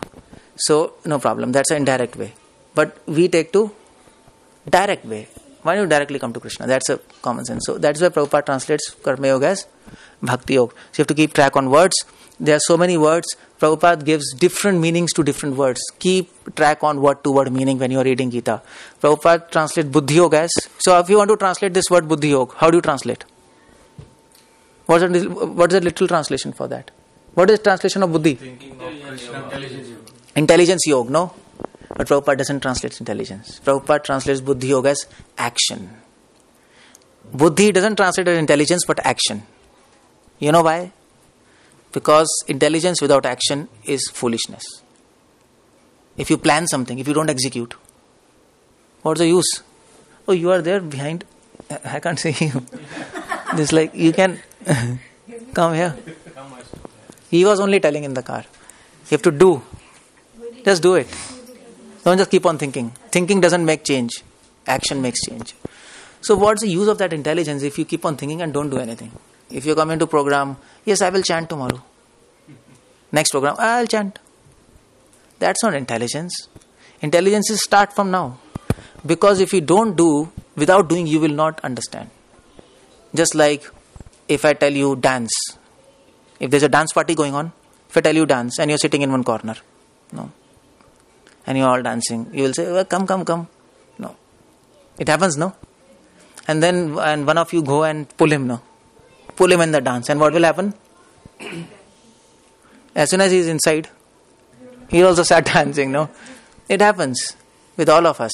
So similarly, just by thinking, I'll do, you'll never do. Just do it. Just jump. You'll learn swimming. You don't learn swimming without jumping in water. So that's the idea. That's what Prabhupada translates Buddhi Yoga as action. Such a beautiful translation. I never heard this translation in any of the books. No Acharya is translating Buddhi Yoga as that. So that's why I told Prabhupada books are practical. Enthusiasm. How does Prabhupada translate enthusiasm as? What do you say enthusiasm means? You are? Yeah, active, inspired? Okay. Prabhupada translates enthusiasm as practical action. Not just action. Practical action. Now, enthusiasm can be judged by practical action. Suppose your girlfriend comes and tells you, I love you so much, by my heart, by my soul, by everything, but you cook yourself. What's that love? That's nonsense. I love you so much last 20 years, but I didn't give you any gift. So love is expressed by action. Your enthusiasm to love somebody, serve somebody is expressed by action. And that is what Prabhupada, but not just action, practical action. To do something practically. I mean to say action can be done. I did that but nothing happened. What can I do? It's mistake of Krishna, it's not my mistake. No, you have to practically do something. You have to plan and do. Practical means planning. So enthusiasm means planning. A businessman is so enthusiastic to earn money. So what he does? He plans, no? He plans. He doesn't do something like that. So planned action, that is enthusiasm. So we plan for Krishna. Okay, now I'll chant 1 round. So in 1 month I'll come to 2 rounds. Some planning should be there. 3 months I'll come to 3 rounds. This book I'll read in this month. Some planner has to be there. Some charting. So you'll progress. You should know your progress. No, otherwise, this is science. This is Krishna Consciousness, not just a puja. ISKCON is different. ISKCON is trying to help you grow and go to God in this life. This program is not just I puja ki, हाँ कृष्ण भगवान बहुत अच्छे हैं. Generally होता है ना, Indians. It is nice, good, prasad, how are you? It's nice. No, it's not nice. It is serious. That's serious business. Serious, no. We are talking about life and death. In next life, what you are going to become, you do not know. What are you going to become next life? Anybody? What? Animal? Ghost? Human? Nobody knows. So Prabhupada says, complete your mission in this life. This life we have to go back to. This life we have to get spiritual body, go back. Next life, nobody knows what's going to happen. So, you have to see it here. Okay, what does Prabhupada translate bhava as? What's the meaning of bhava? Emotions, no? Literal translation. But if you see Prabhupada books, he will translate bhava as determination. Because emotions without determinations have no value. No? You may say, I have so much emotions for Krishna. Oh, Krishna, Krishna. But then you come in 1 program, 2 programs, Krishna is so. And then forget everything. Did you have real emotions? No, real emotion is shown by determination. And determination is shown by how much you perform that activity in spite of all obstacles. Is it? That is determination. So freedom fighters, they told, we love our country. We have so much emotions for our Bharatma. And why we praise them? Because they were determined to do anything for India. In spite of all obstacles. That is Prabhupada's explanation of... So keep track on words. You have to read it. Prabhupada is redefining words. This is very important. Every word is important. Okay, fine. Illusion. What is illusion? I'll just go quickly now. I'll just finish in 5 minutes. Fast forward mode. Okay, illusion means what? How does Prabhupada translate, Imagination. Imagination? Okay, you're close to that. Anything? Which is not true. Inability to see the facts. 1 word. That's okay. 1 word. Abstract. This is again abstract. Abstract, what is abstract? No. Illusion, Prabhupada gives superb explanation. He translates illusion as misconceptions. Simple. We are misconceiving ourselves as body. That is illusion. It's beautiful translation of illusion. I never read anywhere. This is Prabhupada books. And then I'll just leave it. Prabhupada books are not boring, because if you read Prabhupada books really, then you know what you will do? You will jump out of this window, catch hold of somebody and tell him Krishna is supreme. If you don't accept, then you will have it. You will not do like that, of course. But the point is, you have so much enthusiasm to preach. That is fire of preaching. No book can enthuse you to preach. You can read other books, other Krishna books, other Gita Press books are also there. No, you know Gita Press? Other people have written other commentaries. But by reading other commentaries, you don't get enthusiasm to preach. You can get some information. But by reading Prabhupada books, you want to spread this message. You have this fire. Okay, let me spread. Why? Because you get the spirit of Bhagavad Gita. That's the spirit all about. Prabhupada is saying, preaching is always difficult. You cannot take it easy. Preaching must be a fight. Prabhupada says preaching is fighting. You're fighting, no? Fighting with what? You're fighting with wrong ideas which are in society, no? What I'm doing here? I'm preaching, you know. What I'm doing? Actually, I'm fighting with you. Seriously, I'm fighting with your mind. Your mind has doubts. I'm fighting with them and trying to remove them. So it might seem a peaceful place, but it's not peaceful. It's fighting, and that's why you're not feeling sleepy. Because I'm fighting with you. Your mind is fighting with me. Your subconscious mind is working. Or I'm making it work. I'm a good psychologist, you know. I can track minds of people. Seriously. Otherwise you are hearing for 2 hours. Or nobody slept. Anybody slept? Nobody. I can catch your attention. So it's already 2 hours over? Yeah, it is 1 hour 45 minutes. Sorry. It doesn't feel like. It doesn't feel like, no?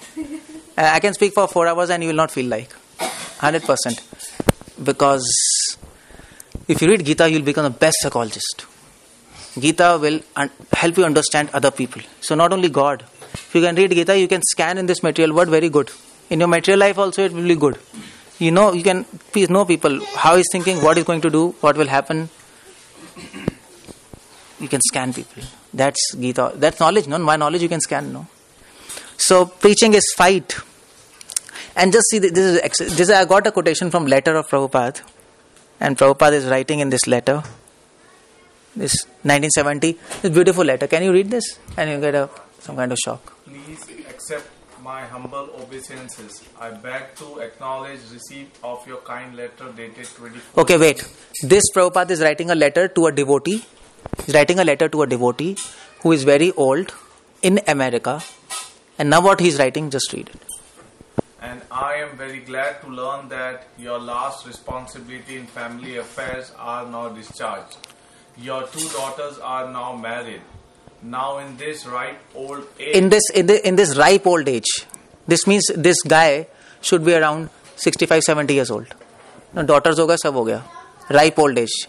Now what Prabhupada is saying? In this ripe old age, you can devote yourself for spreading Krishna Consciousness movement all over the world. You can imagine. Prabhupada is telling 70-old man, now you have done your responsibilities, 2 daughters are married, everything, now what to do? Instead of telling him, go to Vrindavan, sit and do your bhajan. That's what ideal, no? Prabhupada says, now you can devote yourself for spreading Krishna Consciousness movement, not all over this Cincinnati, all over world. Prabhupada thinks big because he wants to save this planet, not some city or people. And when you read his books, you start thinking big. Start thinking big. You have to save word. And if you want to save word, first you have to save yourself, you know. But if you want to save word, you will save yourself. You are included. If you want to save yourself, you will not be able to save yourself, neither this word. Because if you want to save the word, you will prepare yourself. And then you can, you know what, this is absolute logic. So in Europe, there was a time, and so when there was Black Death, you know Black Death? Plague. In Europe at one time, 1960s, plague spread all over the Europe. 26 million Europeans died in that plague. 26 million Jews. Europeans, let me say. Plague, you know plague, everybody? Plague spread. Now what happened? There was one, and there was no treatment. That's a problem. People are dying. So there was one Christian's doctor. He thought, let me be just with all these people and try some treatment on them. Let me help them. Okay, if I die, no problem. So he went in that very dangerous. Now, if you contract, you will die. You're dead. So many Christians ran away here and there. Many people ran away. Come on, we don't even able to touch them. But he went there. He tried helping them with some kind of knowledge. He was trying something, some hot fermentation, some onion, some juice, something. And at the end, he himself got plague. He got plague while serving people. And then what happened was, this is a real story. And then what happened was, because he was trying on other people, he was getting some success. He could understand that this kind of medicine might work. Some formula he devised while serving people. And then that formula he refined, he read more books, applied on himself, and his plague got cured. And that was a cure of plague. From there. So how did he get cured of plague? By treating himself or by treating others? Others. Because he got experience. If he would have done on himself, no experience, just on himself. Similarly, by preaching, you can get pure faster rather than making yourself pure and then preaching. Some people think, I don't know anything, how should I preach? No problem. If you don't know anything, outside people know nothing. You understand?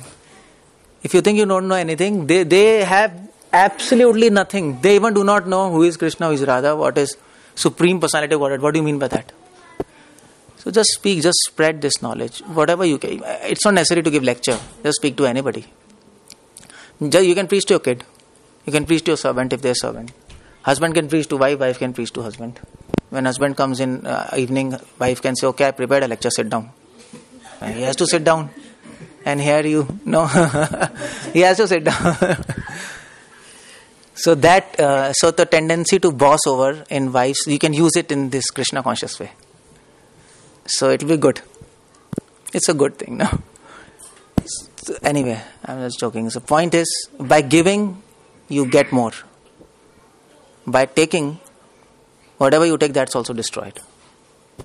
So spread this. Or people who are spreading, help them. This is amazing, Prabhupada's insight. So preaching, Prabhupada books are not boring. If you don't preach, they will be boring. If you don't serve, they will be boring. Then you will say, oh yeah, I read Prabhupada books, but in Prabhupada books it is not written who is the daughter of uncle of Krishna. I didn't find. It's so boring. So if you are after information, you will not get much. But you have to have realization and practical knowledge, you will get everything. Information you can find anywhere. वो पता लग जाएगा कृष्णा की चाची के बेटे के बुआ के बेटा कौन है. You can know, no problem. But that doesn't make any difference, even if you know. This makes a difference. This knowledge. And then I'll finish. Prabhupada books are highly systematic. I'll just go quickly. Prabhupada chapters are systematic. Prabhupada's theme is systematic. If you want to know something about lust, if you read Bhagavad Gita, there are sections. It seems it's not systematic, but it is systematic. If you want to know about desires, okay, where do you go? 3rd chapter 36 verse, 3rd chapter 43 verse. Krishna talks about desires. Everything is very systematic, provided we look properly. It's all structured. But it seems as chaos.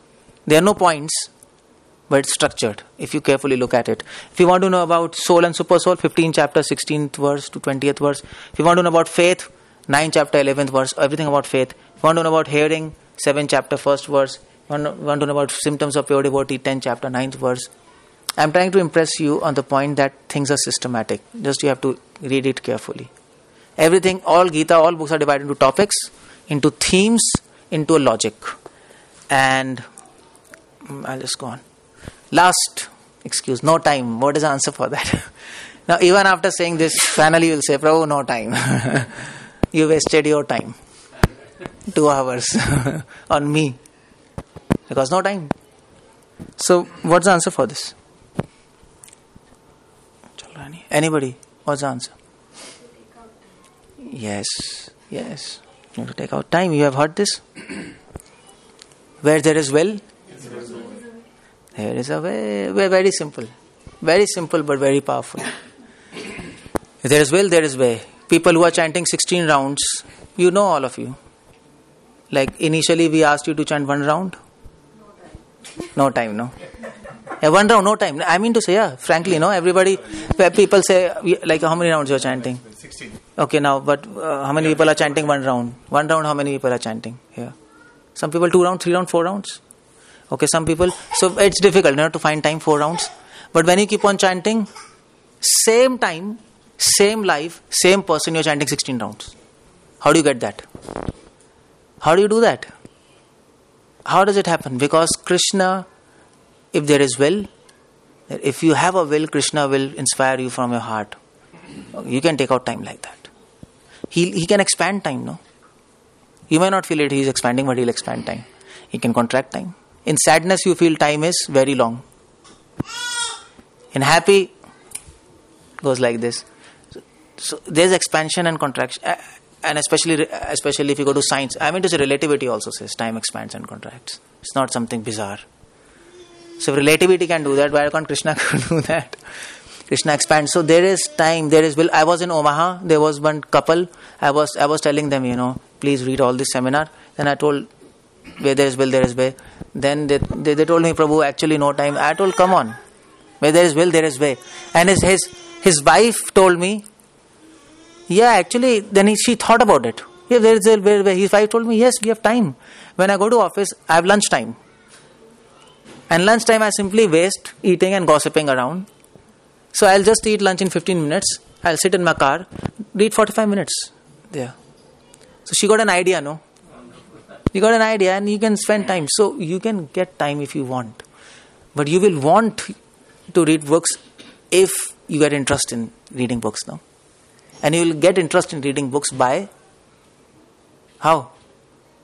By reading books. That's all. There's no other way. If you want to dance, dance. If you want to swim, swim. If you want to become enthusiastic, be enthusiastic. If you want to read books, read books. Simple. So, that is final. This is, you can note. How to read books. I have talked about so many things. These are practical tips to read books. Keep in mind when you are reading books, please follow and practice. If you read and don't follow and practice, these books will make no sense to you. Small books are not small. Small books have all details. Read them very carefully. You're reading Bhagavad Gita, that's nice, read that. But please make it a point to read small books. Don't neglect them. There are so many things. I can talk on a small books for 3 months. On one book I can keep on talking. There's so much there. Read letters and conversations. This point, letters, conversations, no need for beginners. You don't need to read. Might be a little confusing. You can read books, Bhagavad Gita. For devotees, they should read letters and conversations. Please read. Read in context, I told you. Don't go out of context. Observe minor details. When Prabhupada, observe special statements what Prabhupada is writing. Observe layers or meanings in the statements. There are layers or meanings. Just like I gave example of gopis. Please accept us. Word to word meaning. Keep a track on word to word meaning. Buddhi means action, not intelligence. Imbibe the mood of preaching. Prabhupada is writing with the force to preach. Preaching means compassion. You want to distribute knowledge. And you have to fight with wrong ideas to save ignorant people. Is it? That's compassion. Speak strongly. Speak strongly means speak what Prabhupada has said. Speak that. Speak that in a palatable way, no problem. Explain them. Find theme and systematic logic. It's there? It's not there. Find theme and systematic logic in the book, in the books of Prabhupada. If you keep all these points, this is how to read. The tips of reading Prabhupada books. And that's why Prabhupada said, Prabhupada has written in small book, Sense of Self-Realization. I shall never die. I shall live forever in my books. Hare Krishna. Srila Prabhupada ki Jai. Okay. Thank you for listening for... Now it's 2 hours. Any questions? And then we can have prasadam. Probably a couple of small questions. Yeah. Maybe for me and devotees. Yes. And then a small comment. First question is, you were just saying there that what's that? We should have unconditional Love. or service. Mm-hmm. There is another factor called desire also is coming. unconditional means we understood. We should not ask for anything. Yeah. But we can't, same time, we can't be desireless also. Prabhupada says we should have, being human being, we can't be. So my answer was, so what you have to desire? Desire for service. Not for, that is unconditional. The service is the reward of service. So focus your desire on service. That's all. Everything Krishna will do for you. No, rest assured, he will do everything for you. Serve him. That's all. That is that desire. That is the best, highest. Yeah, that's the highest thing. Is the thing. Yeah, but that ultimately, even if serving, Prabhupada also says, if you have a spiritual desire, obviously, what is the ultimate end? We cannot be totally desireless. So what is spiritual desire? Spiritual desire is go take me back to your lotus feet. Yeah, that's one thing. Okay, take me back to your lotus feet. Prabhupada said in one of his purport in Bhagavad Gita, devotee is not interested to go back to Golok. In 9th chapter, and he will take us. Prabhupada said. So Prabhupada said in a lower conception of devotional service, devotee desires, okay, please take me back. But when we advance, when devotion really becomes unconditional. Krishna, I don't want to even desire to come to you. You decide what to do with me. So I was telling the topmost conception. Unconditional surrender. Yeah, unconditional. That's what Prabhupada defines. No. Then another point, you brought out that Brahma stage, the intelligent quote you were. Which one? One of the purport you were mentioning. That intelligent persons. Yeah, right. That second or third line from the bottom. That Brahma was referring to Brahma Bhuta stage, or what is that? No, that Brahma was referring Brahma Bhuta stage. Oh. Yeah, that makes sense. Okay.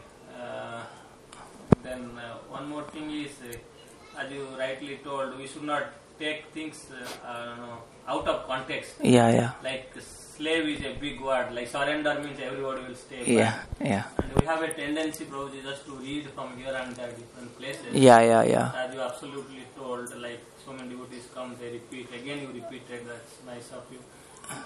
We should not read here and there. We have everything in our Gita. We have Gita. Try to interpret that. Yeah. But somehow we think, different places.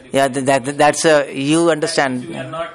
Yeah, you understand. That's a problem in ISKCON, Right. And that's why everywhere actually. Go out internet. Yeah, everywhere. Yeah. So we try to interpret. But your message is very clear, and we should have faith on unconditional service. I think I made it clear to all of you. Is it? At least I was little successful to convey this message that Prabhupada books are important. What do you say? Do you feel now? They're important. So we are really thankful again, reiterating same message. And then question is another last question. Then chanting is very essential as we understand. Now you have just given us another direction. Question is once we that is good, and sense is hearing is the most powerful sense among all. Yeah. If you are sleeping also, our sense will be very Yeah. Prabhupada says, and, that is what will make us survive. Fire and all. Nobody will be there, your children, wife, nobody will have you up, but your sense will tell you there is fire. Even if you sleep in dead sleep. So question, Prabhupada also said, how do we clear our misconception? We don't know anything, we are polluted. So if we chant without knowing anything, automatically other things should follow. That can also be done. Little bit, Yeah, you're right. The point is, Prabhupada has many times said in purports, to masses you make them chant. Correct. And then classes you make them hear. Okay. But Prabhupada said by chanting what will happen, they will be prepared for hearing. Because if their heart is not pure, Right. So we are resisting. You're resisting. When you chant, then become happy. Krishna breaks that barriers and you're ready to hear. Now this statement, Shravanam is most important limb. That is for devotees who are already chanting. Who understand the importance of chanting. It is, it is not a, okay, fine, it's a mixed group, okay. No. We are all devotees. People that's why. Out of context, let me read. That's a good thing. So, that's why I added, if you read, you will chant automatically. Because Prabhupada is again repeating, chant. But if you simply keep on chanting, don't read, then slowly your enthusiasm will go down. It might be vice versa. If we chant, we might read. Yeah, if you chant. Of course, it's also, if you chant, then you will get inspired to read. If you read, you get inspired to chant. Just hearing then. Yeah, but Prabhupada says most important is hearing. Because if you don't hear, you can't chant in proper mood. And then if you chant without proper mood, then we'll fall sleepy, no interest. So this doesn't mean that we don't have to chant. This means where you have to focus. You chant, you do everything, but focus is on association of devotees. That's all about devotion, no association. What do you do in association? You hear. Sadhu Sangha, Sarv Shastra ka hai. That's Sadhu Sangha. That's always keep in mind. Even if you leave chanting, by chance, but remain in Sadhu Sangha. That's what Prabhupada is telling. Remain in Sadhu Sangha. Don't leave Sadhu Sangha because they will pick you up. In that context, Prabhupada is saying we have to, that's maybe proper context, yeah. That when we chant also we listen. Yeah, we listen, yeah. And when we always chant, somebody we listen. has told you, you have heard, you will not chant. Yeah, we'll not. So first thing is always Shravanam. Always it comes Shravanam. Keep on hearing. Thank you, Prabhuji, I have a question. Yeah. So you said that you have read so many books all these years. I read, yeah. You have touched your nose like this. Yeah. And you are inspiring us to touch our nose.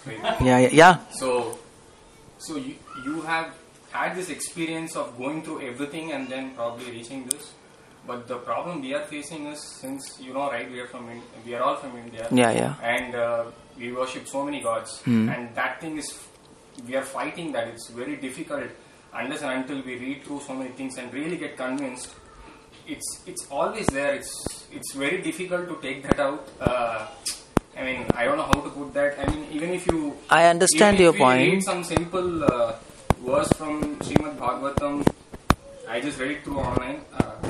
4.7.54 it states, Lord says, one who does not consider Brahma, Vishnu, Shiva or the living entities in general to be separate from the Supreme, and one who knows Brahman actually realizes peace, others do not. So the literal meaning, Let Prabhupada explain, bro.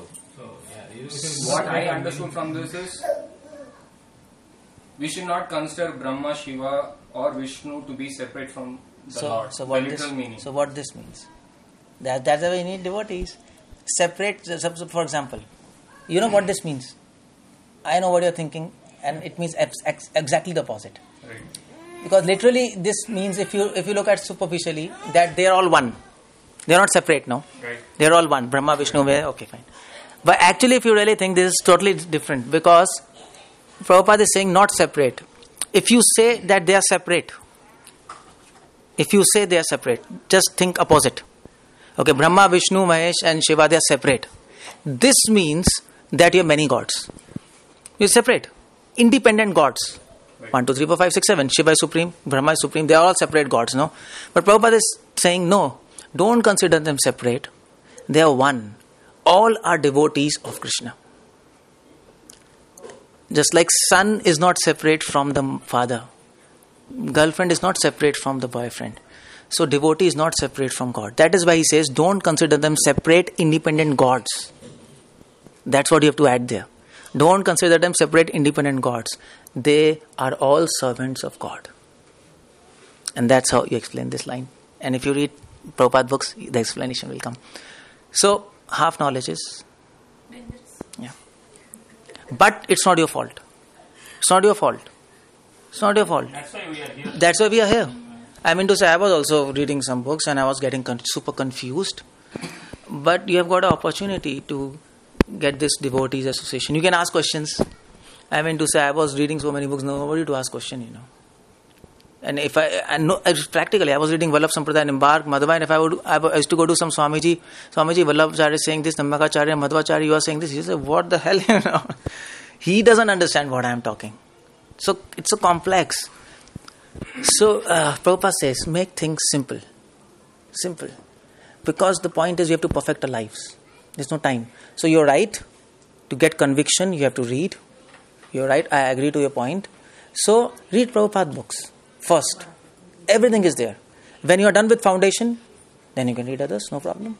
Who is stopping you to read other books? No problem. But read first Prabhupada books. Everything is there. And then we'll get proper knowledge. Then you will be able to scan everything properly. And some point, Roji. some point he will read Brahma Samhita also, where Lord Brahma himself praises Yeah. Krishna. Then So Lord yeah, Shiva also praises. so I understand your problem because it's there with every genuine seeker. Every Indian, you are doing same thing. Yeah. Gradually you will feel that. But I think he's a genuine Yeah. seeker. That's why you want to know. And I appreciate that. Not bad. I mean, I was also like that. But what I'm trying to tell you is that if you go the other way, it might be very complex. And because you are in America and you're studying, you're married? Yeah. Okay, are you married also? So you don't have so much time as I was having unmarried. So you'll not be able to आधे में ही खत्म हो जाएगा वो energy catch ही नहीं होगी वो कभी इस पॉइंट ऑफ टाइम पे नहीं हो सकता if you were bachelor I would have told okay fine do go in for that but अब इम्प्रैक्टिकल है why do we want to do something impractical जो हो ही नहीं सकता नहीं so forget that read all this books understand associate जब ये हो जाएगा if you have desire Krishna will fulfil desire he will give you time then you can read and then no confusion, everything gets solved. Make sense? Have faith in here, Krishna will give you everything. Yeah. Since you are here, so now you cleared that difference, what he was thinking and what is the actual meaning. So it might happen in future also, like when we start reading book, we might interpret it. Might nahi, you will. You will. If there's no confusion, then we are not reading. Reading means confusion, no? Before knowledge, confusion comes. That's natural. If there's no confusion, then कुछ भी समझ ही नहीं आया. जब समझ नहीं आता तब confusion नहीं होती ना. So then. So in that situation, what should we do? Like, how should we know if this is? Ask devotees. Ask Prabhu. No, all Prabhuji are invited. Or if. With all this And you have phone number. Take Prabhuji's phone number and call. Write your mail. Yeah, that's what. Can I have your email? I'll give you all those things, and you can. No, I was telling having email ID and all doesn't mean anything. So you have to answer. So One email. I'll tell you. I'll just tell you now. Here I've got some books what I have written. Oh, वो bag का है? Sorry, can we just open this bag? इसमें एक book है. See, this book I have written for devotees to understand Prabhupada books better. What am I explaining? I have written many things in this book, Mighty Efforts. Yeah. If you read this book, you will get a hang what is other people saying, other acharyas. You want to know? So many things I have written in this, what other acharyas are saying, what Prabhupada is saying, how do we understand Prabhupada. So many things. My name is Mighty Efforts. Mighty Efforts means to advance in devotion, you have to put some efforts. No gain without pain.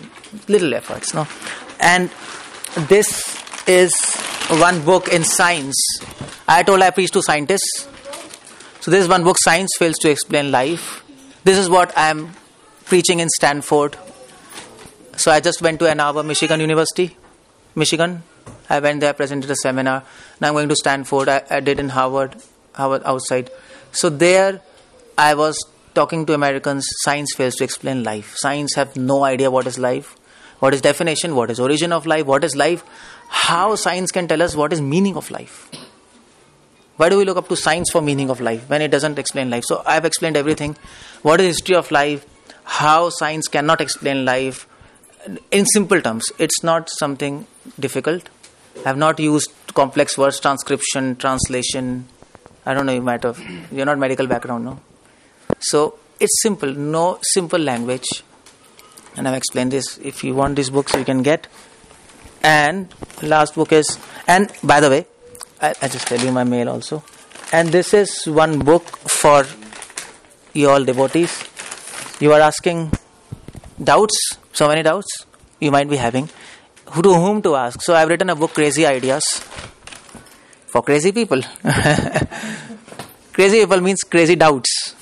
So all ideas what you are asking, like separate wala, everything I put, whatever anybody can think in my last 20 years of preaching, so many questions, what you will face, what you will be asked by people. People will question, counter question also, you know.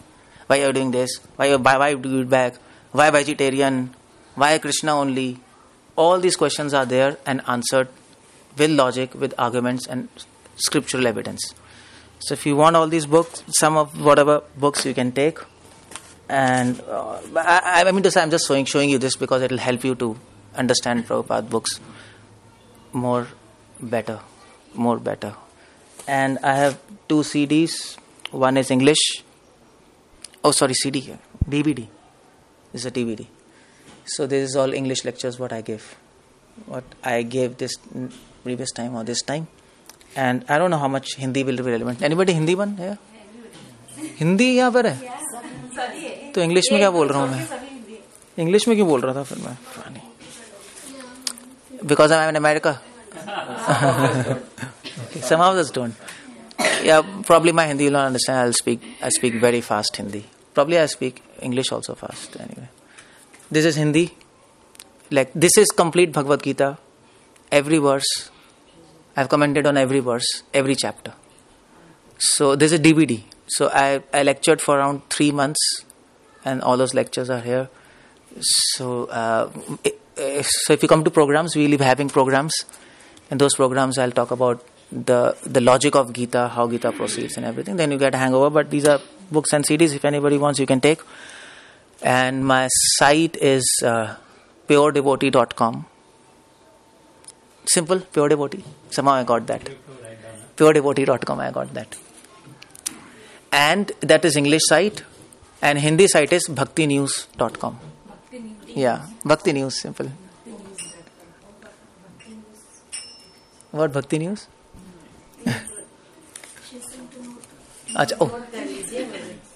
So, Pure Devotee in English, Bhakti News, Hindi, that's all.